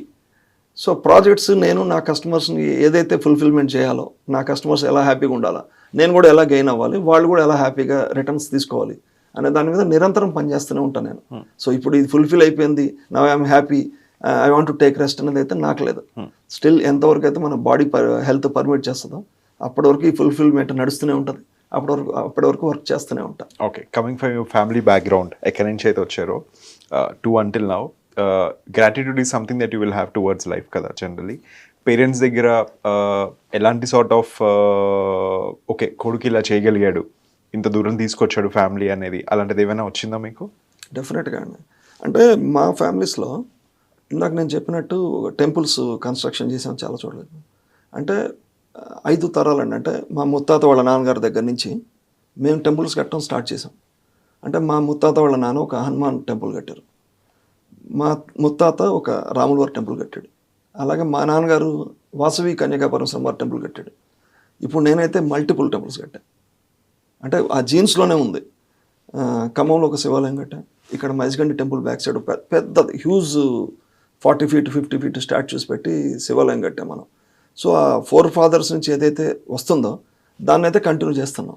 ఇంక చూడాలి నా పిల్లలు ఏం చేస్తారో చూడాలి. ఓకే నేనైతే చేస్తున్నాను. Giri garu, anybody who wants to get in to real estate, మీరు వాళ్ళకి ఇచ్చే ఒక అడ్వైస్ ఏమైనా ఉందా? Many of the youngsters are getting in to it కదా ఇప్పుడు. వాళ్ళ హైరార్కీ ఆఫ్ వాళ్ళ ఫ్యామిలీస్ చేసి వాళ్ళ పిల్లలు చేస్తున్నారు అనుకోవచ్చు, సంబడి న్యూ ఆల్సో అవ్వచ్చు. Any one advice that you want to give them? డెఫినెట్గా అంటే రియల్ ఎస్టేట్లో 3 points ఆర్ వెరీ ఇంపార్టెంట్ అండి. First location, second location, third location. Okay so location కరెక్ట్గా ఉంటే మీరు డెఫినెట్గా సక్సెస్ అయ్యే అవకాశం ఉంది. అంటే ఎక్కడ డెవలప్మెంట్ జరుగుతుంది, ఎక్కడ ఆపర్చునిటీస్ ఎక్కువ ఉన్నాయి, ఎక్కడ కొత్త ప్రాజెక్ట్స్ వస్తున్నాయి, అన్ని చోట్ల పెరుగుతాయి. కానీ ఎక్కడ కొత్త ప్రాజెక్ట్స్ వస్తున్నాయి, ఎక్కడ స్పీడ్గా రిటర్న్స్ వస్తాయి అనేది కొంత రీసెర్చ్ చేయాలి. సో అందులో నేను అబ్జర్వ్ చేసింది మాత్రం లొకేషన్ ఆల్వేస్ ఇంపార్టెంట్ అండి. ఒక్కోసారి అన్ఎక్స్పెక్టెడ్ కూడా వస్తాయి. సపోజ్ ఇప్పుడు మోకిలా రోడ్లో, మోకిలాకి వెళ్ళే రోడ్లో గవర్నమెంట్ ఒక కొత్త రోడ్ వేసిందండి. ఆ రోడ్డు వేయటం వల్ల మేబీ గవర్నమెంట్కి 150 crores 200 crores ఖర్చు అయి ఉంటుంది. కానీ డెఫినెట్గా ఒక 1000 crores ఓన్లీ రిజిస్ట్రేషన్స్ మీద వచ్చి ఉంటాయి. ఒక ఇన్ఫ్రాస్ట్రక్చర్ ఒక కొత్త రోడ్ వేసిన తర్వాత రోడ్డుకి 2 వైపులు ఉన్నాయి, కానీ ఈ రోడ్ ఎక్కడికి లీడ్ చేస్తుందో ఆ పర్టికులర్ ప్లాంట్లో కానీ విపరీతమైన ట్రాన్సాక్షన్స్ జరుగుతాయి. స్టాంప్ డ్యూటీలో కానీ, ట్యాక్స్లో కానీ, కన్స్ట్రక్షన్ యాక్టివిటీలో కానీ, లేదా మెటీరియల్స్ పర్చేస్లో జిఎస్టీలు కానీ గవర్నమెంట్కి విపరీతమైన ఆదాయం ఉంటుంది. ఇన్ఫ్రాస్ట్రక్చర్ పెరిగితే డెఫినెట్గా ఆదాయం ఎక్కువ ఉంటుంది. అలా ఎక్కడ ఇన్ఫ్రాస్ట్రక్చర్ పెరుగుతుంది, గవర్నమెంట్ ఎక్కడెక్కడ కాన్సన్ట్రేట్ చేస్తుంది, గవర్నమెంట్ కాన్సన్ట్రేట్ చేయకపోయినా కొన్ని ఏరియాలు పెరుగుతాయి. అంటే న్యాచురల్గా సిటీకి అవసరం ఉందనుకోండి, సో ఎల్బీ నగర్లో ఉన్న వాళ్ళు అటు వెళ్తారు, ఇటు వచ్చి ఇంత దూరం పోలేరు. బట్ గవర్నమెంట్ ఎక్కడెక్కువ కాన్సన్ట్రేట్ చేస్తుంది అంటే ఫ్యూచర్ సిటీ చేస్తుంది, లేదా కోకాపేట వైపు చేస్తుంది, అక్కడ కూడా చేస్తుంది, కానీ ఇక్కడ ఎక్కువ చేస్తుంది గవర్నమెంట్. సో ఆ గ్యాప్ ఎక్కడ ఉంది, ఎక్కడ చేస్తే బెటర్, దాన్ని ఒకసారి చూసుకొని చేస్తే బాగుంటుందని నేను అనుకుంటున్నాను. All right Giri garu, thank you so much for coming down to way to news. Thank you sir, నాకు కూడా మంచిగా మీతో షేర్ చేసుకున్నా. Right I'm happy. First time అయినా సరే యూ బీన్ వెరీ ప్రొఫిషియంట్ అంటే in terms of industry knowledge also personally also. Thank you. మనం మళ్ళీ కలుస్తాము. I don't know what with the episode again then, okay, but then definitely about growth only I'm ensuring. Thank you sir. Thank you sir. This is Giri Polisetty, managing director of Indo Qatar projects private limited. మీరు చూస్తున్నారు way to news turning point.